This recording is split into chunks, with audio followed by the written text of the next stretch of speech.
হয়ে গেছে। Hello everyone, আসসালামু আলাইকুম সবাইকে। আশা করছি তোমরা সবাই অনেক অনেক বেশি ভালো আছো। আফটার লং টাইম তোমাদের সাথে দেখা। তো কি অবস্থা সবার, কেমন চলতেছে পড়াশোনা? আর বড় ভাই আপুদের রেজাল্টের ধস তো দেখছো। কার কার ভয় কাজ করতেছে মনের মধ্যে? বাংলা ইংলিশে কিন্তু রেজাল্ট আরো বেশি খারাপ করছে, দেখছো তোমরা? ইংলিশটা বিশেষ করে ইংলিশটাতে বেশি রেজাল্ট খারাপ হয়েছে। তো তোমাদের সবকিছু ঠিকঠাক শোনা যাচ্ছে কিনা আমাকে একটু জানাও। ফেসবুক থেকে তোমরা যারা আছো অ্যান্ড ওয়েব থেকে যারা আছো, তোমাদের সাথে একটা মজার কথা শেয়ার করি। তোমরা অনেকে মনে করতে পারো যে আপু আপনি হচ্ছে করতেছেন, নামাজের সময় কেন ক্লাস নিতেছেন? তো আমি গুগলে সার্চ করে লিখছিলাম আজকে যে নামাজের সময় কয়টা বাজে, তো তখন দেখি যে 6:42 লেখা। আমি 6:50-এ নামাজ পড়ে ফেলছি। নামাজ পড়ার পর বসে আছে, দেখি যে আজান দিতেছে। আমি তো ভাবছি তখনই আজান দিয়ে ফেলছে। এখন দেখি যে 7:30 বাজে এখানে আজান দেন। আমি যে বাসায় থাকি ওই বাসাতেও আজান শোনা যায় না। আমি ফোন দেখে দেখে টাইম হচ্ছে বের করে বের করে আমাকে নামাজ পড়তে হয়। তো এখানেও আমি এরকম ভাবছি। এখন তো দেখি যে কিছুক্ষণ আগে মাত্র আজান দিল। সো তোমরা যদি চাও একটু হচ্ছে নামাজটা পড়ে আসতে পারো, যারা নামাজ পড়ো আর কি। আমাকে আবার বকা টকা দিও না, আমি কিন্তু পড়ে আসছি। ওকে, আচ্ছা সব কিছু ঠিকঠাক তাই না? ফেসবুকের কমেন্টও অলরেডি চলে আসছে। সাউন্ড কম লাগতেছে? এখন ঠিক আছে? এখন এখন ঠিক আছে কিনা দেখো তো। এই যে ওয়েব থেকে তো অলরেডি ক্লাস করতেছে, 15 পিপল দেখা যাচ্ছে। এই তো আমি আলহামদুলিল্লাহ ভালো আছি। তোমাদের কি অবস্থা সেটা বলো আগে আমাকে। আমার দিনকাল আলহামদুলিল্লাহ ভালোই যাচ্ছে। তবে একটু প্রেশার, মানে 15 দিন ছুটিতে ছিলাম আর এখন পুরো বাস যাইতেছে, মানে সব জায়গায় এমন পরিমাণে ক্লাস। আমি আজকে সারা দিন অফিসে, ফ্রাইডেতেও ছুটি নেই, ক্লাসের উপরে ক্লাস নিতেছি। ঠিক আছে। তো আজকে গত 2 সপ্তাহ ধরে তানভীর ভাইয়া কিন্তু তোমাদেরকে ব্যাকরণের ক্লাস করিয়েছে তাই না? তার আগে আমি হচ্ছে গদ্য পদ্য পড়িয়েছি। তবে গদ্য পদ্যের টপিক কিন্তু আমাদের বেশি, এটা মাথায় রাখবা তোমরা। গদ্য পদ্যের টপিক কিন্তু পড়িয়েও শেষ পর্যন্ত শেষ হয় না, বাট ব্যাকরণ দেখবা খুব তাড়াতাড়ি শেষ হয়ে যায়। তো ব্যাকরণ তাড়াতাড়ি শেষ হয়ে গেলেই ভালো, তারপরে তোমরা প্র্যাকটিস করতে পারবা। বাট আমাদের তার পাশাপাশি গদ্য পদ্য এগুলোও রাখতে হবে। তো আজকে আমরা যেই গদ্যটা নিয়ে আলোচনা করতে যাচ্ছি, বাংলার নব্য লেখক দিগের প্রতি নিবেদন। অনেক সহজ একটা গল্প, খুবই ইজি। তবে সাহিত্য খেলার সাথে এটার একটা খুব সুন্দর মিল আছে। সাহিত্য খেলা এবং বাংলার নব্য লেখক দিগের প্রতি নিবেদন, আমার মনে হয় যে দুটো জিনিস সিমিলার। সো যে কোনো একটা রাখলে কিন্তু তোমাদের জন্য হয়ে যাইতো। হয় সাহিত্য খেলা রাখতো, না হয় হচ্ছে বাংলার নব্য লেখক দিগের প্রতি নিবেদন। যে কোনো একটা রেখে যদি ধরো আমার পথ বা হচ্ছে আরো যে সুন্দর সুন্দর প্রবন্ধগুলো ছিল এগুলো রাখলেও কিন্তু হইতো। কিন্তু আমি জানি না কি করেছে নতুন সিলেবাসে। দুইটা টপিক যেটার মূল কথা আমার কাছে প্রায় সেম লাগছে। তো বাংলার নব্য লেখক দিগের প্রতি নিবেদন খুবই ইজি একটা টপিক। আমি তোমাদেরকে জাস্ট প্রথমত এই যে টাইটেলটা এটা একটু ব্যাখ্যা করি। বাংলার মানে কি? বাংলার মানে হচ্ছে বাংলার, ঠিক আছে। বাংলার নব্য মানে কি? নব্য মানে হচ্ছে নতুন। লেখক দিগের মানে হচ্ছে লেখকদের, ঠিক আছে। লেখকদের প্রতি নিবেদন। এখানে নিবেদন বলতে আসলে বোঝাচ্ছে পরামর্শ, ঠিক আছে, এটা মনে রাখবা। নিবেদন বলতে আসলে পরামর্শ বোঝাচ্ছে। আমরা যখন নতুন কলেজে উঠি বা বিশ্ববিদ্যালয়ে যাই বা যে কোনো ক্ষেত্রে দেখবা যে আমরা কি করি, আমাদের সিনিয়রদের কাছ থেকে পরামর্শ নেই না? আমি কিন্তু নতুন কিছু করার আগে অবশ্যই আমার পরিবারের যারা বয়োজ্যেষ্ঠ আছে তাদের পরামর্শ নিয়ে আমি একটা নতুন কাজ করি। একটা ধরো বিজনেস প্ল্যান করতেছি বা নতুন একটা কোর্স আসবে বা নতুন করে আমার চ্যানেলটা এখন আমি কন্টিনিউ করেছি, তোমরা দেখতেই পাচ্ছ আমি অনেক অ্যাক্টিভ হয়ে গেছে, আমার পেজও অনেক গ্রো করতেছে মাশাআল্লাহ, খুব ভালো। তো এই জিনিসগুলো করার আগে কিন্তু আমাদের যারা সিনিয়র লেভেলে থাকে আমি কিন্তু তাদের কাছ থেকে পরামর্শ নিই। তো এই যে বঙ্কিমচন্দ্র চট্টোপাধ্যায়ের লেখা বাংলার নব্য লেখক দিগের প্রতি নিবেদন, এই গল্পটাও কিন্তু কাইন্ড অফ গল্প না, এটা প্রবন্ধ। এই প্রবন্ধটাও কিন্তু কাইন্ড অফ এমনই যে আমাদের সিনিয়র লেখক মানে কিভাবে জুনিয়র লেখকদেরকে পরামর্শ দিয়ে থাকে, কাইন্ড অফ এই প্রবন্ধটাও সেম। তো এটা বলতেছে যে হচ্ছে বঙ্কিমচন্দ্র চট্টোপাধ্যায় বলতেছে যে একজন নতুন লেখক হিসেবে তোমাকে কি কি জিনিস মেনে চলতে হবে এবং কোন কোন উপদেশটা আসলে তোমার ফলো করা উচিত, সেই জিনিসগুলো নিয়েই এই প্রবন্ধের মধ্যে লেখা হয়েছে। বুঝতে পারছো? বড় কারা কারা বুঝতে পারছো একটু জানাও। সাউন্ড এখনো কম আসতেছে? কি বলো? আমি তো একটু আগেও ক্লাস নিলাম, ক্লাস 8-এর একটা ক্লাস নিলাম, এখনো কম আসতেছে? একটু জানাও তো, মাঝে মাঝে নেটওয়ার্কের জন্য এরকম করে। বাচ্চারা জানাও এখন ঠিক আছে নাজিফা ঠিক আছে কিনা বলো তো নাজিফা?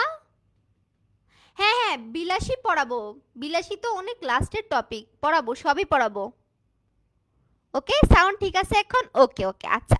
তাহলে বাংলার নব্য লেখক দিগের প্রতি নিবেদন মানে হচ্ছে বাংলার যারা নতুন লেখক বা নবীন যারা লেখক যারা লেখালেখি করবে তাদের প্রতি কিছু পরামর্শ এই প্রবন্ধতে দেওয়া হয়েছে। বোঝা গেছে? সবাই ক্লিয়ার? এটা কে লিখেছেন? এটা লিখেছেন হচ্ছে বঙ্কিমচন্দ্র চট্টোপাধ্যায়, যার ছদ্মনাম কি ছিল দেখি কারা কারা পারে। বঙ্কিমচন্দ্র চট্টোপাধ্যায়ের ছদ্মনাম কি ছিল সবাই বলো তো? বঙ্কিমচন্দ্র চট্টোপাধ্যায়ের ছদ্মনাম ছদ্মনাম কি ছিল দেখি? কমলাকান্ত। ভুলে গেছে রে, সব কয়টা ভুলে গেছে, শেষ। কি ছিল? হুম, কমলাকান্তের দপ্তর পড়ো নাই তোমরা? আচ্ছা, যাই হোক, তো বঙ্কিমচন্দ্র কিন্তু একটা ছদ্মনাম ছিল, সেটা হচ্ছে কমলাকান্ত। তো এটা হচ্ছে বঙ্কিমচন্দ্রের লেখা একটা ইয়ে।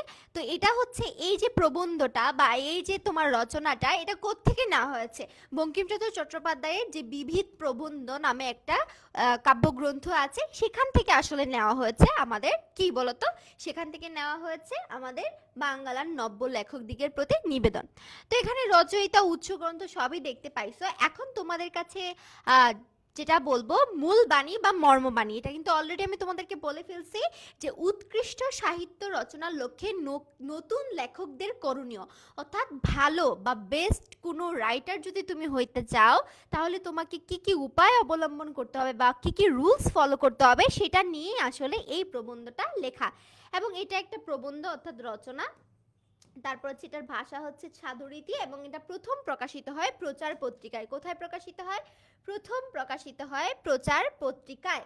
তারপরে দেখো আমরা চলে যাব একটু লেখক পরিচিতিতে। লেখক পরিচিতিতে বেশি ইম্পর্টেন্ট কিছু নাই, কয়েকটা লাইন একটু ইম্পর্টেন্ট, আমি তোমাদেরকে বুঝিয়ে দিচ্ছি। তার জন্মসালটা একটু দেখবা, ঠিক আছে? তার হচ্ছে 1838 খ্রিস্টাব্দের 28শে জুন তিনি পশ্চিমবঙ্গের 24 পরগনার কাঁঠালপাড়ায়, তার গ্রামটা একটু মনে রাখবে, এটা পরীক্ষা অনেক সময় চলে আসে, তিনি কাঁঠালপাড়া গ্রামে জন্মগ্রহণ করেছেন। বাংলা ভাষায় প্রথম শিল্পসম্মত উপন্যাস রচনার কৃতিত্ব তার, এটা একটু হাইলাইট করে দিই। শিল্পসম্মত রচনা আসলে তিনি যখন রচনা করেছেন সেক্ষেত্রে প্রথম ব্যক্তি যারা হচ্ছে শিল্পসম্মত রচনা করেছেন সেক্ষেত্রে তার অবস্থানটা প্রথমে।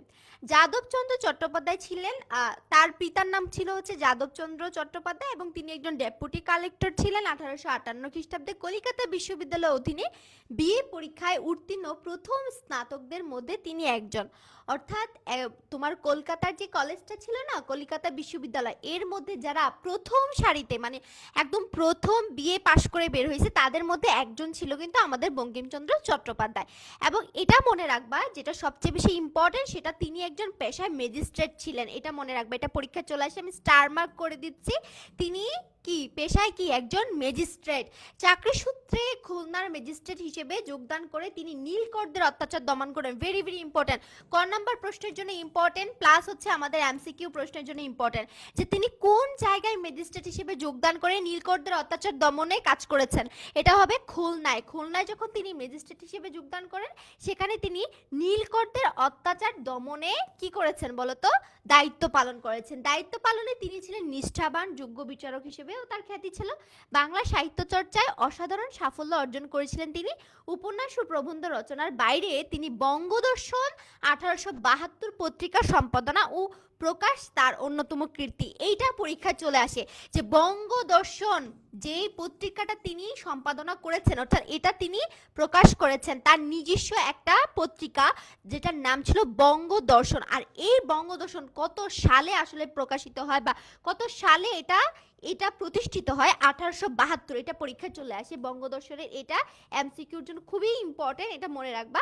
পত্রিকার সম্পাদনা ও প্রকাশ তার অন্যতম কীর্তি ছিল 1852 খ্রিস্টাব্দে সংবাদ প্রভাকর পত্রিকার কবিতা প্রকাশের মাধ্যমে তার সাহিত্য চর্চা শুরু হয়েছিল। তো সংবাদ প্রভাকর নামে একটা পত্রিকা ছিল, সেখানে তার প্রথম লেখা সাহিত্য প্রকাশ পায়। তখন থেকে আসলে তিনি কি করতে থাকেন, তার সাহিত্য রচনাগুলো তিনি প্রকাশ করতে থাকেন। বঙ্কিমচন্দ্রের গ্রন্থ সংখ্যা 34, এটা পরীক্ষায় চলে আসে। আমরা অনেকেই ভুল করি যখন এরকম 44 দেওয়া থাকে, 24 দেওয়া থাকে, তারপর হচ্ছে 30 দেওয়া থাকে, 34 দেওয়া থাকে। এইভাবে যখন আমাদের কি করা হয় বলতো, এইভাবে যখন আমাদেরকে অপশন দেওয়া হয় আমরা অনেক কনফিউজড হয়ে যাই। তো এটা মনে রাখবা যে তার যে গ্রন্থ সংখ্যা ছিল টোটাল কয়টা ছিল, সবাই একটু লিখো, 34টা ছিল। কয়টা ছিল? 34টা। তার রচিত প্রথম উপন্যাস ছিল Durgesh Nandini. Very very important, এটা কিন্তু অ্যাডমিশন টেস্টে গিয়েও পাবা, এটা অ্যাডমিশন টেস্টে গিয়েও পাবা। বাংলা সাহিত্যের প্রথম সার্থক উপন্যাস এটা যদি বলা হয় তাহলে দুর্গেশ নন্দিনী, আর প্রথম উপন্যাস যদি বলা হয় আলালের ঘরের দুলাল। তো এটা এগুলো কিন্তু তোমরা এডমিশন টেস্টের প্রশ্ন, এই যে এখান থেকেও কিন্তু চলে আসবে। বঙ্কিমচন্দ্রের লেখা দুর্গেশ নন্দিনী প্রথম সার্থক উপন্যাস বলা যাইতে পারে। তার অন্যান্য উল্লেখযোগ্য উপন্যাসগুলো কি কি? চন্দ্রশেখর, আনন্দমঠ, দেবী চৌধুরানী। দেবী চৌধুরানী দেখছো? এটা কিন্তু একটা ড্রামাও আছে, আমরা দেখছি। রাজসিংহ, সীতারাম, এগুলো হচ্ছে তার অন্যান্য উপন্যাস। যদি পরীক্ষায় প্রশ্ন আসে, যদি পরীক্ষায় প্রশ্ন আসে দেবী চৌধুরানী বঙ্কিমচন্দ্র চট্টোপাধ্যায়ের কোন ধরনের সাহিত্য, তাহলে আমরা কি লিখব? উপন্যাস। বা যদি হয়ে যায় আনন্দমঠ, এটা কোন ধরনের সাহিত্য, তাহলে আমরা লিখব এটা হচ্ছে উপন্যাস। এবং আরেকটা ইম্পর্টেন্ট মানে এমসিকিউ যদি আমরা বলি সেটা হচ্ছে রাজমোহনস ওয়াইফ। রাজমোহনস ওয়াইফ নামে তার একটা ইংরেজি উপন্যাসও কিন্তু আছে। তো এই জায়গার মধ্যে ভুলটা আমরা কোথায় করব? ভুলটা আমরা করব এই যে বানানটাতে।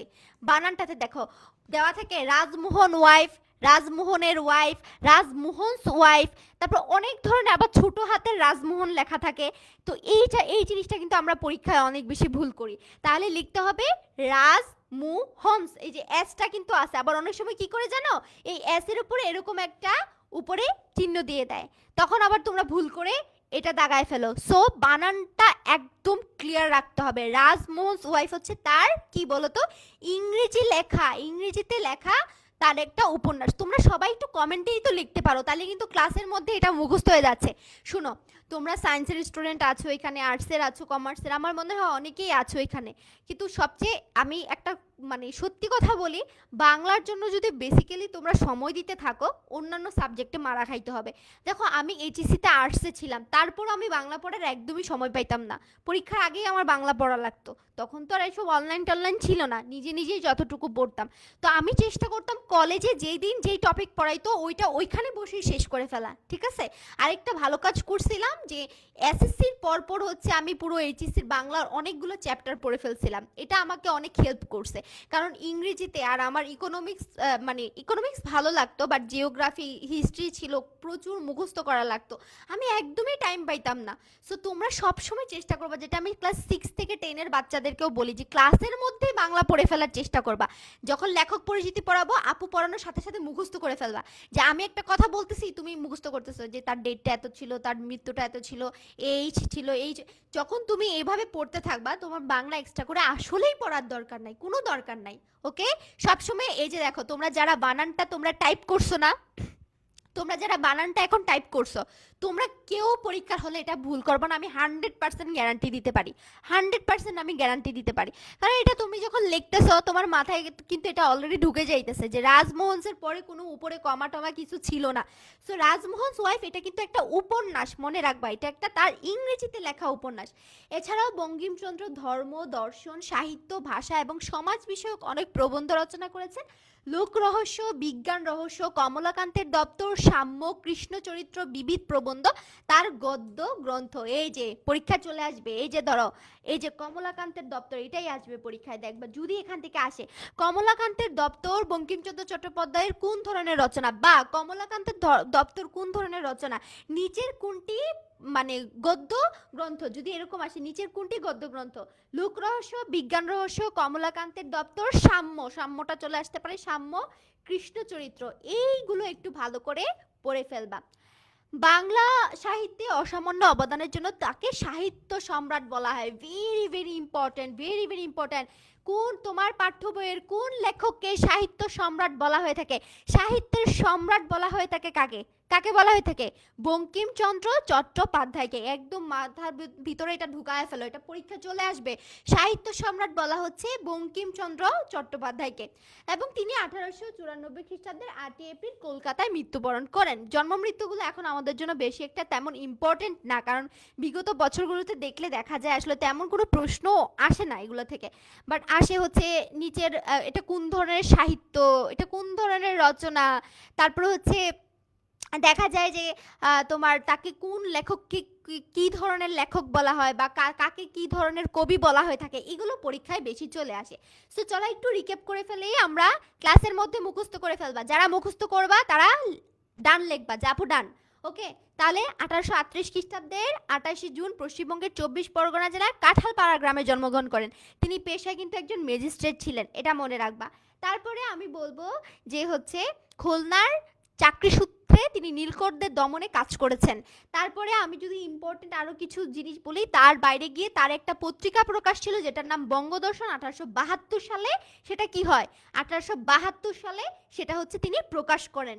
তারপরে আমরা দেখতে পাই তিনি সংবাদ প্রভাকরে তার আসলে রচনা প্রকাশের মাধ্যমে কি হয়, তার সাহিত্যে মানে সাহিত্য জগতে তার পদচারণা হয়।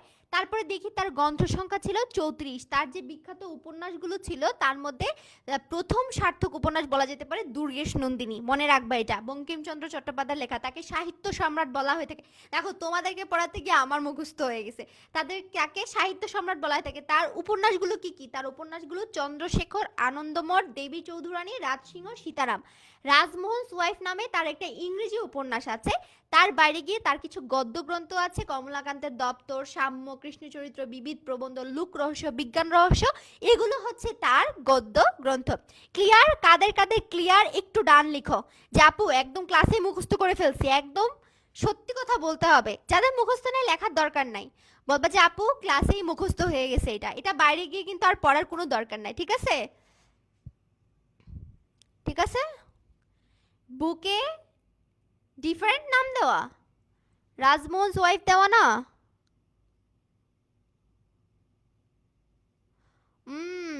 আচ্ছা আচ্ছা, তাহলে বইয়ের মধ্যে কি দেওয়া আছে, উপরে উপরে ইয়ে আছে রাজমোহন ওয়াইফ। ওকে ওকে, দেখছো এখনই তো একটা ভুলভাল পড়ায় ফেলতেছিলাম, এই টাইপিস্টরা উল্টাপাল্টা লিখে।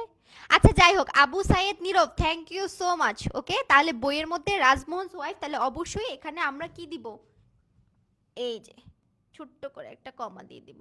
ওকে, তাহলে এটা কিন্তু ভালো করে আমি একটু হাইলাইট করে দিচ্ছি তোমাদেরকে, আমি এটা লাল দাগ দিয়ে দিয়ে দিচ্ছি, তাহলে তোমাদের এটা খেয়াল করতে সুবিধা হবে, ঠিক আছে? মনে রাখবা, তাহলে রাজমোহন ওয়াইফে অবশ্যই উপরে একটা কমা থাকবে, এটা মনে রাখবা। ওকে, ঠিক আছে। আয় হায়, কেউ বলতেছে রাজমোহন ওয়াইফ। আচ্ছা আচ্ছা, কনফিউশন ক্রিয়েট হয়ে গেছে না? কেউ বলতেছে কমা আছে, কেউ বলছে কমা নাই। এই ভালো করে দেখে বলো, দেখি আমার কাছে লেটেস্ট আপডেট ভার্সনের বই আছে, দাঁড়াও আমি দেখতেছি, আমার কাছে লেটেস্ট বই আছে, দাঁড়াও।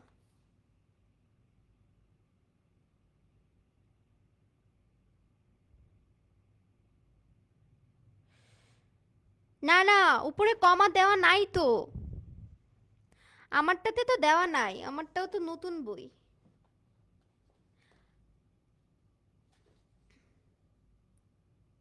আমারটাও তো নতুন বই, আমারটাতে তো কমা দেওয়া নাই। ও কোথায় পাইলো? আচ্ছা, নিউ বুকে কমা আছে, আমারটাও তো আপডেট বুকই।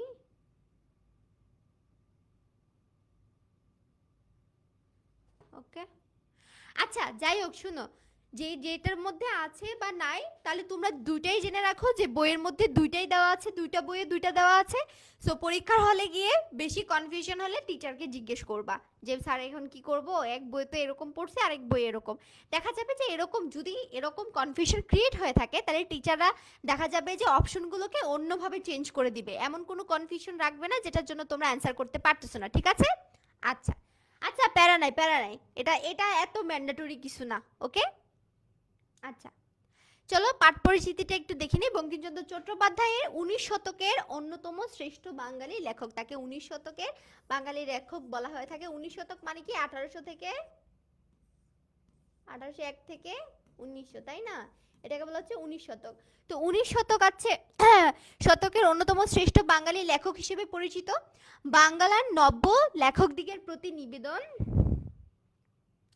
বাংলার নব্য লেখকদিগের প্রতি নিবেদন রচনাটি প্রথম প্রকাশিত হয় প্রচার পত্রিকায়, ঠিক আছে, 1885 সালে। এটা মনে রাখবা, প্রথম এটা কোথায় প্রকাশিত হয়? প্রচারে, 1885 সালে। পরে এটা তার বিবিধ প্রবন্ধ নামে যে গ্রন্থটা আছে এটাতে অন্তর্ভুক্ত করা হয়। এটা সাধু রীতিতে লেখা, ছোট হলেও এই প্রবন্ধটা যদিও ছোট, কিন্তু এটার যে একটা গৌরাত্ম আছে বা একটা ভাবার্থ আছে, সে ভাবার্থটা কিন্তু অনেক গভীর, অর্থাৎ চিন্তার মৌলিকত্বে এটা খুবই অসাধারণ। বক্তব্যের তাৎপর্য বিচার করলে প্রবন্ধটি রয়েছে সর্বকালীন বৈশ্বিক আবেদন। বৈশ্বিক আবেদন মানে কি? অর্থাৎ বিশ্বের সবার কাছে এটা গ্রহণযোগ্য। তিনি যে লেখাটা লিখেছেন, তিনি যে রচনাটা আমাদেরকে উপহার দিয়েছেন, এটা কিন্তু শুধুমাত্র আমাদের বাংলার লেখকদের জন্য না, সারা বিশ্বের লেখকদের জন্য এটা কিন্তু একটা ডিমান্ডেবল লেখা। নতুন লেখকদের প্রতি তিনি যে পরামর্শ এখানে উপস্থাপন করেছেন তার প্রতিটি বক্তব্যই পালনযোগ্য। তিনি বলেন, খ্যাতি বা অর্থের উদ্দেশ্যে, কোনো খ্যাতি পাওয়ার জন্য, সেলিব্রিটি হওয়ার জন্য বা বড়লোক হওয়ার জন্য তোমাকে আসলে লেখা, তুমি যদি লিখো তাহলে সেই লেখাটা আসলে প্রকৃত অর্থে কোনো লেখকের বৈশিষ্ট্য হতে পারে না। কিংবা সৌন্দর্য সৃষ্টির অভিপ্রায়ে আমাদেরকে কি করতে হবে? আমাদেরকে লিখতে হবে মানুষের কল্যাণ করার জন্য এবং সৌন্দর্য সৃষ্টি করার জন্য আমাদেরকে লিখতে হবে। বঙ্কিমচন্দ্রের মতে অসত্য, নীতি নৈতিকতা বিরোধী কিংবা পরনিন্দার উদ্দেশ্য প্রণোদিত বা স্বার্থতাড়িত লেখা পরিহার করা বাঞ্ছনীয়। তিনি বলতে চান, নতুন লেখকরা কিছু লিখে তাৎক্ষণিকভাবে প্রকাশ না করে সেটা কি ছাপানোর জন্য কিছুদিন অপেক্ষা করে বারবার পাঠ এবং সংশোধন করলে লেখাটি আরো বেশি সমৃদ্ধ হয়। অর্থাৎ পুরো রচনাটার মধ্যে আমরা যে যে জিনিসগুলো পাবো সেটা একটা ছোট্ট সামারি হচ্ছে পাঠ পরিচিতিতে দেওয়া হয়েছে। সেখানে লেখক বলতেছে কখনো মানে আমাদের নাম, যশ, খ্যাতি, টাকা পয়সা এগুলো পাওয়ার উদ্দেশ্যে আমাদের লেখালেখি করা যাবে না। আমাদের লিখতে হবে মানুষের কল্যাণের জন্য, আমাদের লিখতে হবে সৌন্দর্য সৃষ্টির জন্য, অর্থাৎ মানুষ যেন আমার লেখাটা পড়ে আনন্দ পায়, তারা যেন তাদের জন্য লেখা পড়ার প্রতি আরো বেশি আগ্রহ জাগে, এটা বলতেছে। এবং নীতি নৈতিকতা বিরোধী, যেটার মধ্যে সততা নাই, মানুষের প্রতি হিংসা, বিদ্বেষ, ঝগড়া, মারামারি এগুলো সৃষ্টি করে এমন কোনো লেখা লেখা যাবে না। এটা হচ্ছে নতুন যারা লিখবে তাদের উদ্দেশ্যে আমাদের লেখকের কিছু পরামর্শ এখানে দেওয়া আছে।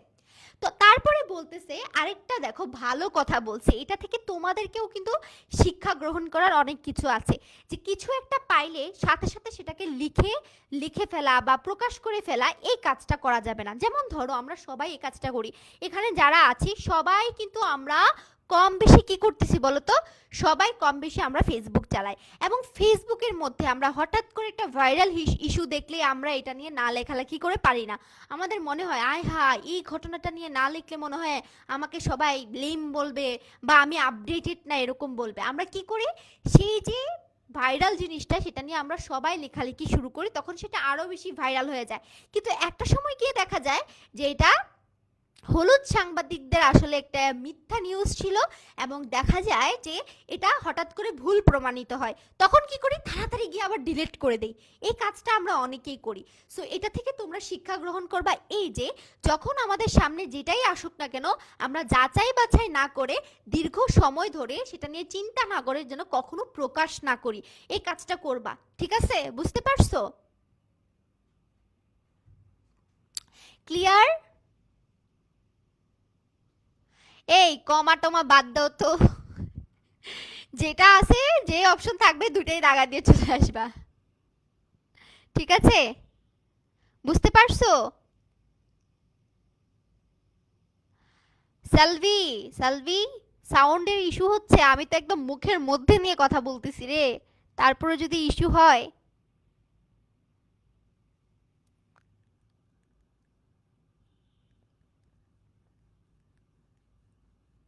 আমার মনে হয় যে হ্যাঁ, নতুন বইয়ের মধ্যে কিছু চেঞ্জেস আসছে। ঠিক আছে, ওকে।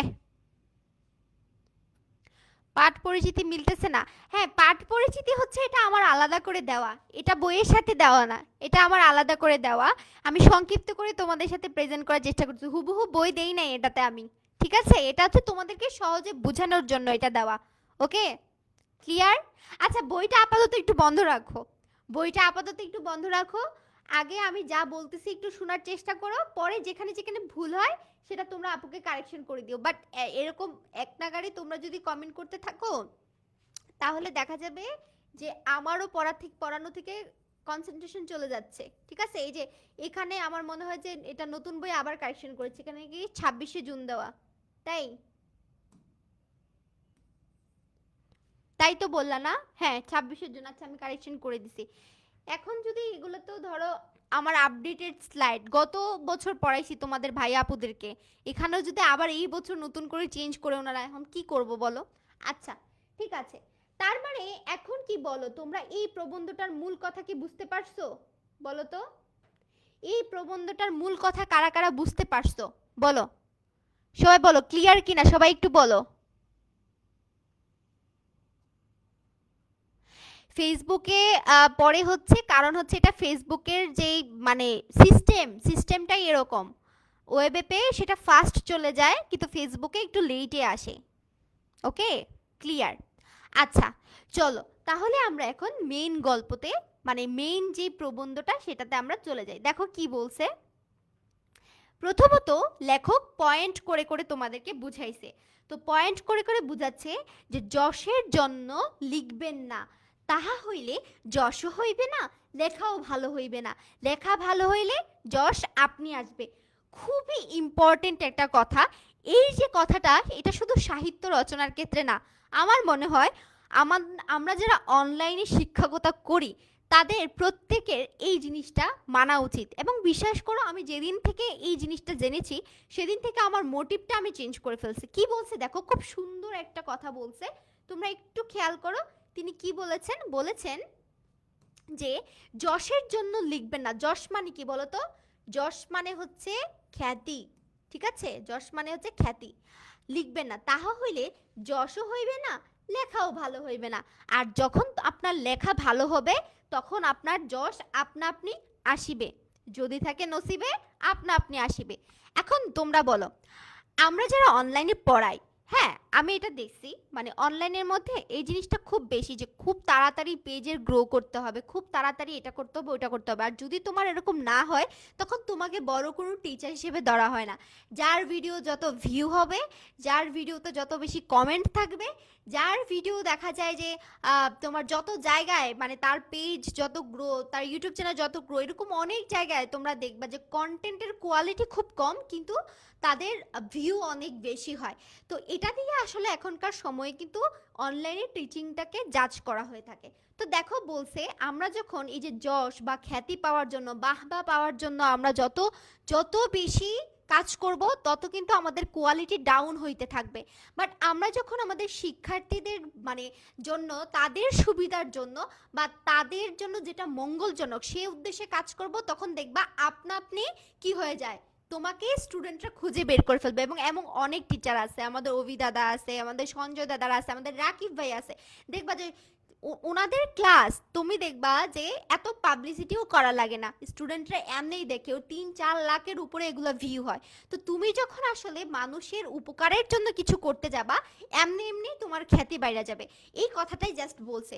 তো লেখকদের উদ্দেশ্যে আমাদের কবি বলতেছেন যে যারা নতুন লেখক তারা যেন কখনো রাতারাতি মানে খ্যাতি পাওয়া বা ভাইরাল হয়ে যাওয়া বা সেলিব্রিটি হয়ে যাওয়ার উদ্দেশ্যের জন্য তারা লেখালেখি না করে, তারা যেন কি মানব কল্যাণের জন্য লেখে। আর যখন তারা ভালো লেখা লিখবে তখন তাদের নাম, খ্যাতি, যশ, ফেম এমনি চলে আসবে। এটা ফার্স্ট রুল। সেকেন্ডে কি বলছে, টাকার জন্য লিখবেন না। ইউরোপে এখন অনেক লোক টাকার জন্যই লেখে এবং টাকাও পায়, লেখাও ভালো হয়, কিন্তু আমাদের এখনো সেদিন হয় নাই। এখন অর্থের উদ্দেশ্যে লিখিতে গেলে লোকরঞ্জন প্রবৃত্তি প্রবল হইয়া পড়ে। এখন আমাদিগের দেশের সাধারণ পাঠকের রুচি ও শিক্ষা বিবেচনা করিয়া লোকরঞ্জন করিতে গেলে রচনা বিকৃত ও অনিষ্টকর হইয়া উঠবে। দেখো লেখক খুব সুন্দর একটা কথা বলছে যে টাকা পাওয়ার উদ্দেশ্যে আমরা কখনো বই লিখবো না। কিন্তু এটা কি কখনো সম্ভব? তাহলে আমি ভাত খাবো কোত্থেকে? তাহলে আমার পেটে ভাত জুটবে কোত্থেকে? আমি যদি সারাদিন বই লিখি এবং আমি যদি 1 টাকাও না পাই তাহলে আমরা ভাত খাবো কোত্থেকে, তাই না? এটা আমরা বাঙালিরা ভাবি, কিন্তু আমাদের লেখক বলতেছে দেখো ইউরোপের কান্ট্রিগুলোতে কিন্তু তুমি দেখবা যারা বড় বড় লেখক থাকে তাদের বই এত পরিমাণে বিক্রি হয়, তারা এত পরিমাণে বই বিক্রি করে টাকা কামায়। তো লেখক বলতেছে যে আপনারা ইউরোপের মানুষজনের সাথে আমাদের তুলনা করবেন না, কারণ হচ্ছে ইউরোপের যে পরিবেশটা সেটা এখনো আমাদের বাঙালিদের মধ্যে সৃষ্টি হয় নাই। আপনারা যদি টাকা পাওয়ার উদ্দেশ্যে লিখতে যান তখন লোকরঞ্জনটা বৃদ্ধি পাবে। লোকরঞ্জন প্রবৃত্তি মানে কি? লোকরঞ্জন মানে কি? লোক মানে জনগণ, রঞ্জন করা মানে কি? খুশি করা।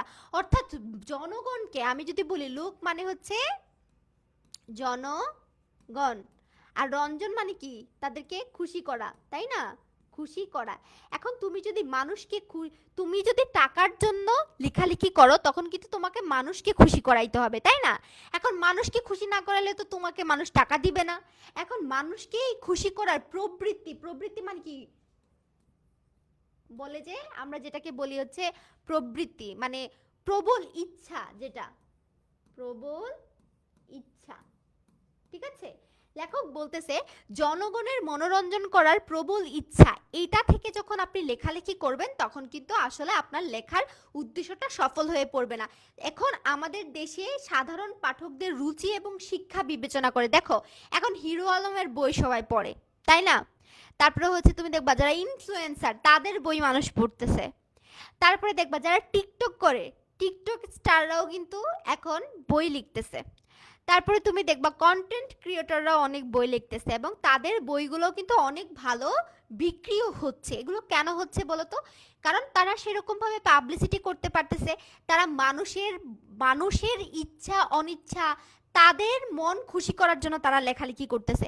যখন তারা মানুষের মন খুশি করার জন্য লেখালেখি করতেছে তখন কিন্তু তারা টাকাও পাচ্ছে। কিন্তু লেখক বলতেছে যে এই কাজটা করবেন না, কারণ আমরা জানি আমাদের জনগণদের মনোরঞ্জন করার উদ্দেশ্যটা কি, এবং সেটা এত শিক্ষিত না বা একটা হাই কোয়ালিটি ওরা মেনটেন করে না। তো জনগণকে খুশি করতে গিয়ে যখন আপনি লেখালেখি শুরু করবেন তখন আসলে আপনার সাহিত্যটা তার যে মূল ধর্ম সেটা থেকে হারিয়ে যাবে। লেখক এই কথাটা বলছে। এই দুইটা পয়েন্ট ক্লিয়ার কিনা আমাকে একটু জানাও, বলো। আপু জোশ মানে কি? আচ্ছা কোথায় যেন, যশ, যশ, যশ মানে খ্যাতি, খ্যাতি, খ্যাতি মানে বিখ্যাত হয়ে যাওয়া আর কি। বিখ্যাত হয়ে যায়, সেলিব্রিটি, রাতারাতি ভাইরাল হয়ে যায়, যেটাকে আমরা বলি ভাইরাল। এই যে এখন এটা বললে সহজে চিনবা, ভাইরাল হয়ে যাওয়ার যে প্রবণতা, কেক বিক্রি করে ভাইরাল হয়ে যেতে চায়, ঠিক আছে? এখন যে কত কিছু করতে গিয়ে মানুষ ভাইরাল হয়, আল্লাহ রে আল্লাহ। তারপরে দেখো ৩ নাম্বারটায় চলে যাই আমরা। যদি যদি মনে এমন যদি মনে এমন বুঝিতে পারেন যে লিখিয়া দেশের বা মনুষ্য জাতির কিছু মহৎ সাধন করিতে পারেন, অথবা সৌন্দর্য সৃষ্টি করিতে পারেন, তবে অবশ্যই লিখিবেন। যাহারা অন্য উদ্দেশ্যে লেখেন তাহাদিগকে যাত্রাওয়ালা প্রভৃতি নিচ ব্যবসায়ী দিগের সঙ্গে গণ্য করা যাইতে পারে। দেখো তিনি কিন্তু খুব ইনসাল্ট করে একটা কথা বলছে। দেখো তিনি খুব ইনসাল্ট করে একটা কথা বলছে। বলতেছে যে আপনি যদি মনে করেন যে লিখিয়া দেশের বা মনুষ্য জাতির কিছু উন্নত, এখানে কি হবে, মহৎ, মহৎ সাধন করিতে পারেন অথবা সৌন্দর্য সৃষ্টি করতে পারেন তবে লিখবেন। তো লেখক বলতেছে আচ্ছা ঠিক আছে, এখন এরকম হচ্ছে যে ধরো এই যে রিসেন্টলি যে ইস্যুটা হইতেছে, হিন্দু মুসলিমের মধ্যে দাঙ্গা লাগতেছে, তাই না? হিন্দু হিন্দু এবং হিন্দু ছেলেরা বা হিন্দু মেয়েরা হচ্ছে মুসলিমদেরকে লাভ ট্র্যাপে ফেলতেছে, এরকম কিছু একটা অনেক ভাইরাল হয়েছে। এখন এই জিনিসটার সাথে আমরা বেশি একটা পরিচিত না। আবার অনেক সময় দেখা যায় এই যে তোমার ইয়ে নিয়ে, কি বললে এটাকে, এলজিবিটি, হ্যাঁ এই জিনিসটার সাথেও কিন্তু আমরা পরিচিত না। এখন এই জিনিসগুলো যদি তোমার নিয়ে মনে হয় যে না আমি এই জিনিসগুলো নিয়ে লিখলে আমার জনগণের জন্য সেটা ভালো হবে, বা এলজিবিটির বিরুদ্ধে যখন আমি লিখবো বা এটার ভয়াবহতা সম্পর্কে যখন আমি মানুষকে জানাবো তখন তারা সতর্ক হবে, বা এই যে হিন্দু মুসলিম একটা দাঙ্গা লাগতেছে, আমাদের সাম্প্রদায়িক দাঙ্গার সৃষ্টি করা হচ্ছে, তো এই জিনিসটা যদি আমি এটা নিয়ে লেখালেখি করি তাহলে সাধারণ মানুষরা তাদের নিজেদেরকে শুধরাইতে পারবে, তাহলে অবশ্যই তুমি লিখবে। লেখক কিন্তু এই কথা বলছে যদি আপনার মনে হয় যে লিখিয়ে আপনি মানুষের মহৎ সাধন করতে পারবেন তাহলে আপনি লিখেন, কোনো সমস্যা নাই। কিন্তু কিন্তু কিন্তু যারা অন্য উদ্দেশ্যে, অন্য উদ্দেশ্যে মানে কি, অন্য উদ্দেশ্য মানে হচ্ছে খারাপ উদ্দেশ্য, ঠিক আছে? খারাপ উদ্দেশ্য, খারাপ উদ্দেশ্য মানে এখানে কি বোঝাচ্ছে? খারাপ উদ্দেশ্য, খারাপ উদ্দেশ্য বলতে এখানে আসলে বুঝাচ্ছে তোমার টাকা ইনকাম করার লোভ, তোমার হচ্ছে খ্যাতি পাওয়ার লোভ, ঠিক আছে? তোমার খ্যাতি পাওয়ার লোভ, তোমার টাকা পাওয়ার লোভ, ঠিক আছে? এই জিনিসগুলো যদি তোমার মধ্যে থাকে, তাহলে তুমি যদি সেই মানে তোমার টাকা পাইতে হবে, তোমার খ্যাতি পাইতে হবে, এই উদ্দেশ্য যদি তুমি রিসেন্ট বিষয় নিয়ে লেখালেখি করো, তখন তোমাকে লেখক যাত্রাওয়ালা বলে, সে যাত্রাওয়ালা বলে নিজ ব্যবসায়ীদের সাথে তোমাকে তুলনা করেছেন, ঠিক আছে? এটার একটা বড় উদাহরণ তোমরা কি দেখতে পারবা জানো? যারা এই যে টিকটকের মধ্যে যারা নাচানাচি করে না, অশ্লীল পোশাক পরে নাচানাচি করে ভিডিও বানায়, ঠিক আছে? তো আগেরকার সময়ে রাজা বাচ্চারা কি করতো জানো? এইসব অশ্লীল মেয়েদেরকে নিয়ে আসতো তাদের মনোরঞ্জনের জন্য। তারা কি করতো? একটা ছুটির দিনে বিশাল বড় একটা আসর জমাইতো এবং সেখানে মেয়েরা নানা ধরনের পোশাক আশাক পরে তারা নাচ গান করতো। হ্যাঁ, রাজা বাচ্চাদেরকে কি দিত? সুখ দিত, আনন্দ দিত। তখনকার সময় এটা পেড ছিল, অর্থাৎ টাকা দিয়ে তাদেরকে আনা হইতো, টাকা দিয়ে তাদেরকে আনা হইতো এইভাবে নাচ গান করে অশ্লীলতা করার জন্য, কারণ এটাতে পুরুষ মানুষদের ভালো লাগে, রাজাদের ভালো লাগে, তারা মদ খাইতো আর বাহবা দিত। কিন্তু বর্তমান সময়ে একটা জিনিস খেয়াল করছো? ওই যাত্রাওয়ালিরা বর্তমান যুগের কিছু কিছু মেয়ের থেকে আরো অনেক বেটার ছিল। ওরা তো পেটের দায়ে ওই কাজ করতো, ওরা তো মানে ওদের খাবার জুটতো না, এই জন্য ওরা ওই পেশা করে, ওই কাজ করে ওরা টাকা ইনকাম করতো। আর এখনকার যুগের মেয়েরা যে কাজটা করে, তারা ফ্রিতে আমাদেরকে বিনোদন দেয়, ফ্রিতে, ঠিক আছে? টাকা দিয়ে এখন আর কিছু কিনা লাগে না। এখন তুমি টিকটকের মধ্যে গেলে, ইনস্টাতে গেলে এমন এমন ছবি দেখবা, এমন এমন কিছু হচ্ছে তোমার নাচ গান দৃশ্য দেখবা, তোমার মনে হবে এটা যাত্রাপালার মেয়েরা এদের চেয়ে 100 গুণে বেটার। মনে হইতেছে শরীরের মধ্যে কাপড়ই রাখতে ইচ্ছে করতেছে না, এবং এটা প্রদর্শন করে ওরা আনন্দ পায়। তো লেখক বলতেছে এই যে এই লেভেলের মেয়েরা বা এই লেভেলের মানুষগুলো যতটা জঘন্য, লেখক বলছে আপনিও ঠিক ততটাই জঘন্য, যে আপনি খ্যাতি পাওয়ার জন্য, টাকা পাওয়ার জন্য, মানুষের বাহবা পাওয়ার জন্য আপনি লেখালেখি করতেছেন। তাহলে তো আমি বলবো আপনি যাত্রাওয়ালার ব্যবসায়ীদের চেয়ে কোনো অংশে কম না। এখানে লেখক আসলে ওই টাইপের যে যারা নবীন লেখক আছে তাদেরকে উদ্দেশ্য করে ইনসাল্ট করে কথা বলেছে। এটা ঠিক আছে, এটা মনে রাখবা। আমাকে অনেকেই বলে আমি কেন ইনস্টাতে অ্যাক্টিভ না। বিশ্বাস করো, ইনস্টাতে গেলে আমার মনে হয় যে আমি আসলে আর এই দুনিয়ার মধ্যে নাই, আমি কোনো ওয়েস্টার্ন কান্ট্রিতে চলে গেছি। বাংলাদেশি পিপল, মানে বাংলাদেশের মেয়েদের ইনস্টা আইডি যদি তুমি দেখো, আমি অবাক হয়ে যাই। মানে নিজেরা এক একজনকে অনেক বেশি সেলিব্রিটি মনে করে, অ্যান্ড ওরা খুবই পশ লাইফ লিড করতেছে এমন একটা জিনিস হচ্ছে দেখায়। তবে সবাই না, অনেকে ভালো আছে, অনেকে ভালো কাজও করে, ভালো ভালো জিনিসও তারা স্প্রেড করতেছে, সেটা বললাম না। তো যাই হোক ভাই, আমি গরিব মানুষ, একটা ফেসবুক আইডি চালাইতে পারি না, এটা চালাইতে আমার মাথা ঘুরায় আবার ইনস্টা। যাক বাদ দাও, আইডি আছে, খুলে রাখছি কিন্তু চালাই না। তারপরে দেখো, তারপরে আমরা 4 নম্বর অপশনে চলে যাই। যাহা অসত্য, ধর্ম বিরুদ্ধ, পরনিন্দা, পরপীড়ন, স্বার্থ সাধন যাহার উদ্দেশ্য, সেই সকল প্রবন্ধ কখনোই হিতকর হইতে পারে না। হিতকর মানে কি? উপকারী, মানে সেই সকল জিনিস কখনো আমাদের উপকারী বস্তু হইতে পারে না। সুতরাং তাহা একেবারে পরিহার্য। পরিহার্য মানে কি? বাদ দেওয়া, একেবারে বাদ দেওয়া উচিত আমাদেরকে, ঠিক আছে? সত্য ও ধর্মই সাহিত্যের উদ্দেশ্য, অন্য উদ্দেশ্যে লেখনী ধারণ মহাপাপ। তাহলে কোনটা মহাপাপ পরীক্ষায় চলে আসবে এমসিকিউতে? ক নাম্বারে চলে আসবে। তাহলে মহাপাপ হিসেবে লেখক কোন জিনিসটাকে বলছে? লেখক বলছে যে তুমি যখন সত্য এবং ধর্ম সাহিত্যের উদ্দেশ্যে না লিখে তুমি অন্য কোনো উদ্দেশ্যে লেখালেখি করবা, তখন সেটা হয়ে যাবে মহাপাপ। অর্থাৎ সত্য এবং ধর্ম সাহিত্যের বিরুদ্ধে গিয়ে যদি তুমি লেখালেখি করো, তখন সেটা হবে তোমার মহাপাপ। দেখো এরকম অনেক বই আছে না, হচ্ছে মুসলিমদেরকে জঙ্গি বানায় ফেলতেছে, এরকম অনেক ইসলামিক বইয়ের নামে, মানে ইসলাম কথাটা ইউজ করে অ্যাকচুয়ালি বিজনেস করে এরা। ইসলামিক বইয়ের নামে তারা কি করে জঙ্গি যে ভাব এটা স্প্রিড করতেছে। তারপরে এই যে এখন ইসকন যেটা আসছে, এরাও কি করতেছে? এদের ধর্মটাকে ব্যবহার করে এরা মানুষের মধ্যে একটা বিকৃত যে মন মানসিকতা সেগুলো ছড়িয়ে দিচ্ছে। তো লেখক বলতেছে যে যেটা অসত্য, যেটা আমাদের জন্য সত্য না, যেটা আমাদের ধর্মের বিরুদ্ধ, আমাদের ধর্ম এই পথে চলতে আমাদেরকে বলে না, যেটা পরনিন্দা পরপীড়ন, যেটা অন্যকে নিয়ে তোমার নিন্দা করতে শেখাচ্ছে, যেই লেখা তোমাকে মানুষকে নিয়ে সমালোচনা করতে শেখাচ্ছে, এই সকল লেখার আসলে আমাদের ফলো করার কোনো দরকার নাই, এবং এগুলো আমাদের জন্য কখনোই উপকারী না। আমাদের উচিত এই ধরনের বই বয়কট করা। এবং লেখক বলতেছে যখন সত্য এবং ধর্মের বিরুদ্ধে গিয়ে তুমি লেখালেখি করবা, আর এটা তোমার জন্য মহাপাপ, কবিরা গুনাহ। ক্লিয়ার? বলো, জানাও। একটু জানাও, ক্লিয়ার কিনা জানাও।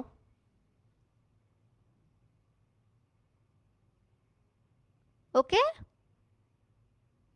ক্লিয়ার, ওকে ওকে, ভেরি গুড ভেরি গুড।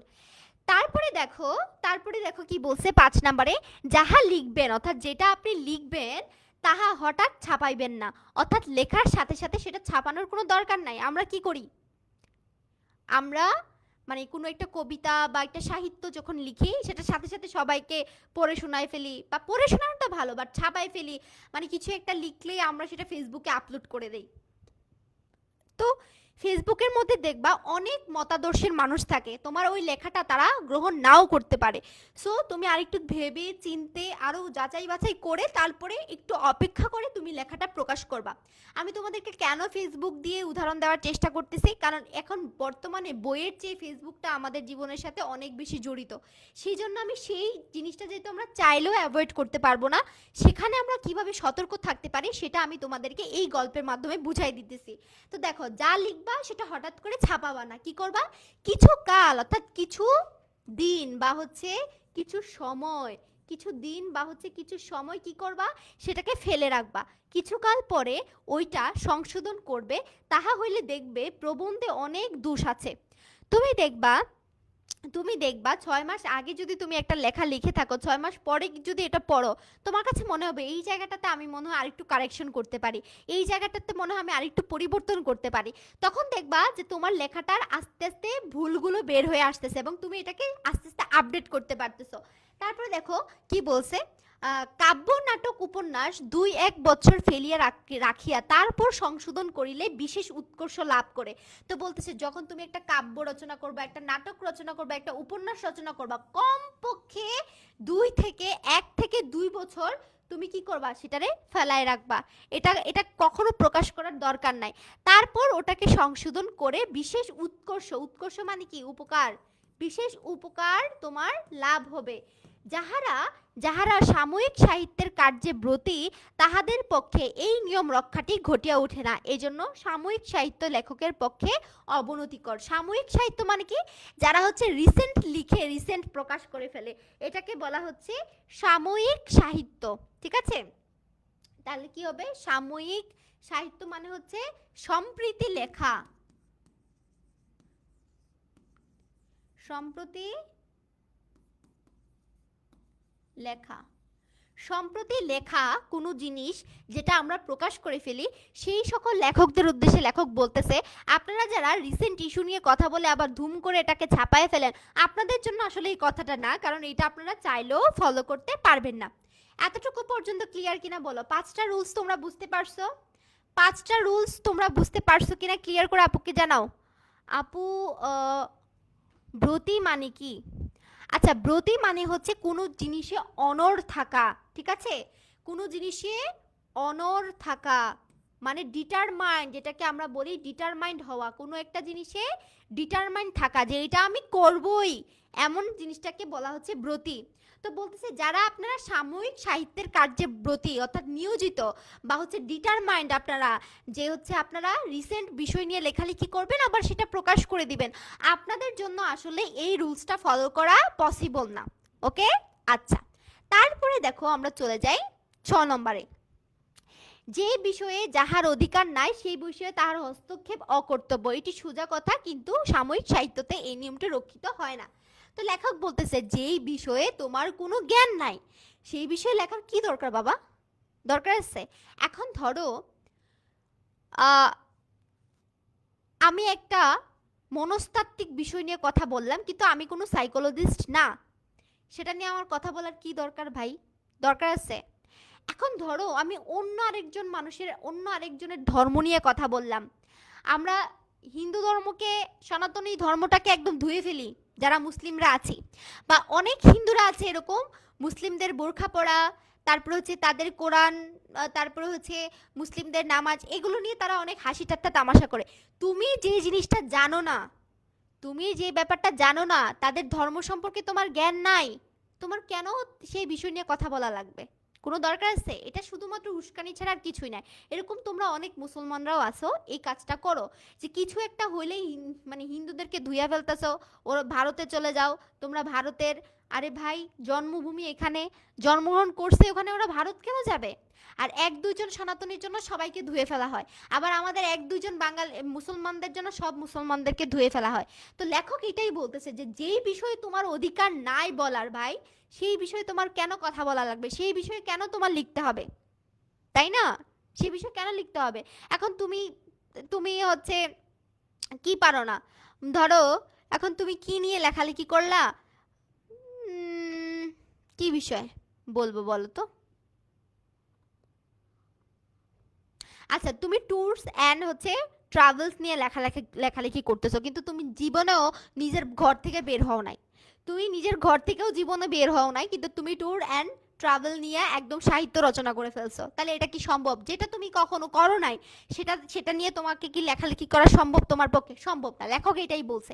আবার লেখক বলছে কিন্তু যারা আপনারা ভাবেন যে আমি রিসেন্ট মানে সাময়িক সাহিত্য, অর্থাৎ কয়েকদিন আমার সাহিত্যটা চলবে, তারপরে এটা বাদ হয়ে গেলে হয়েছে, আমার টাকা ইনকাম হয়ে গেলে যথেষ্ট, এরকম চিন্তা ভাবনা আপনাদের যাদের মধ্যে আছে, তারা কি করবেন?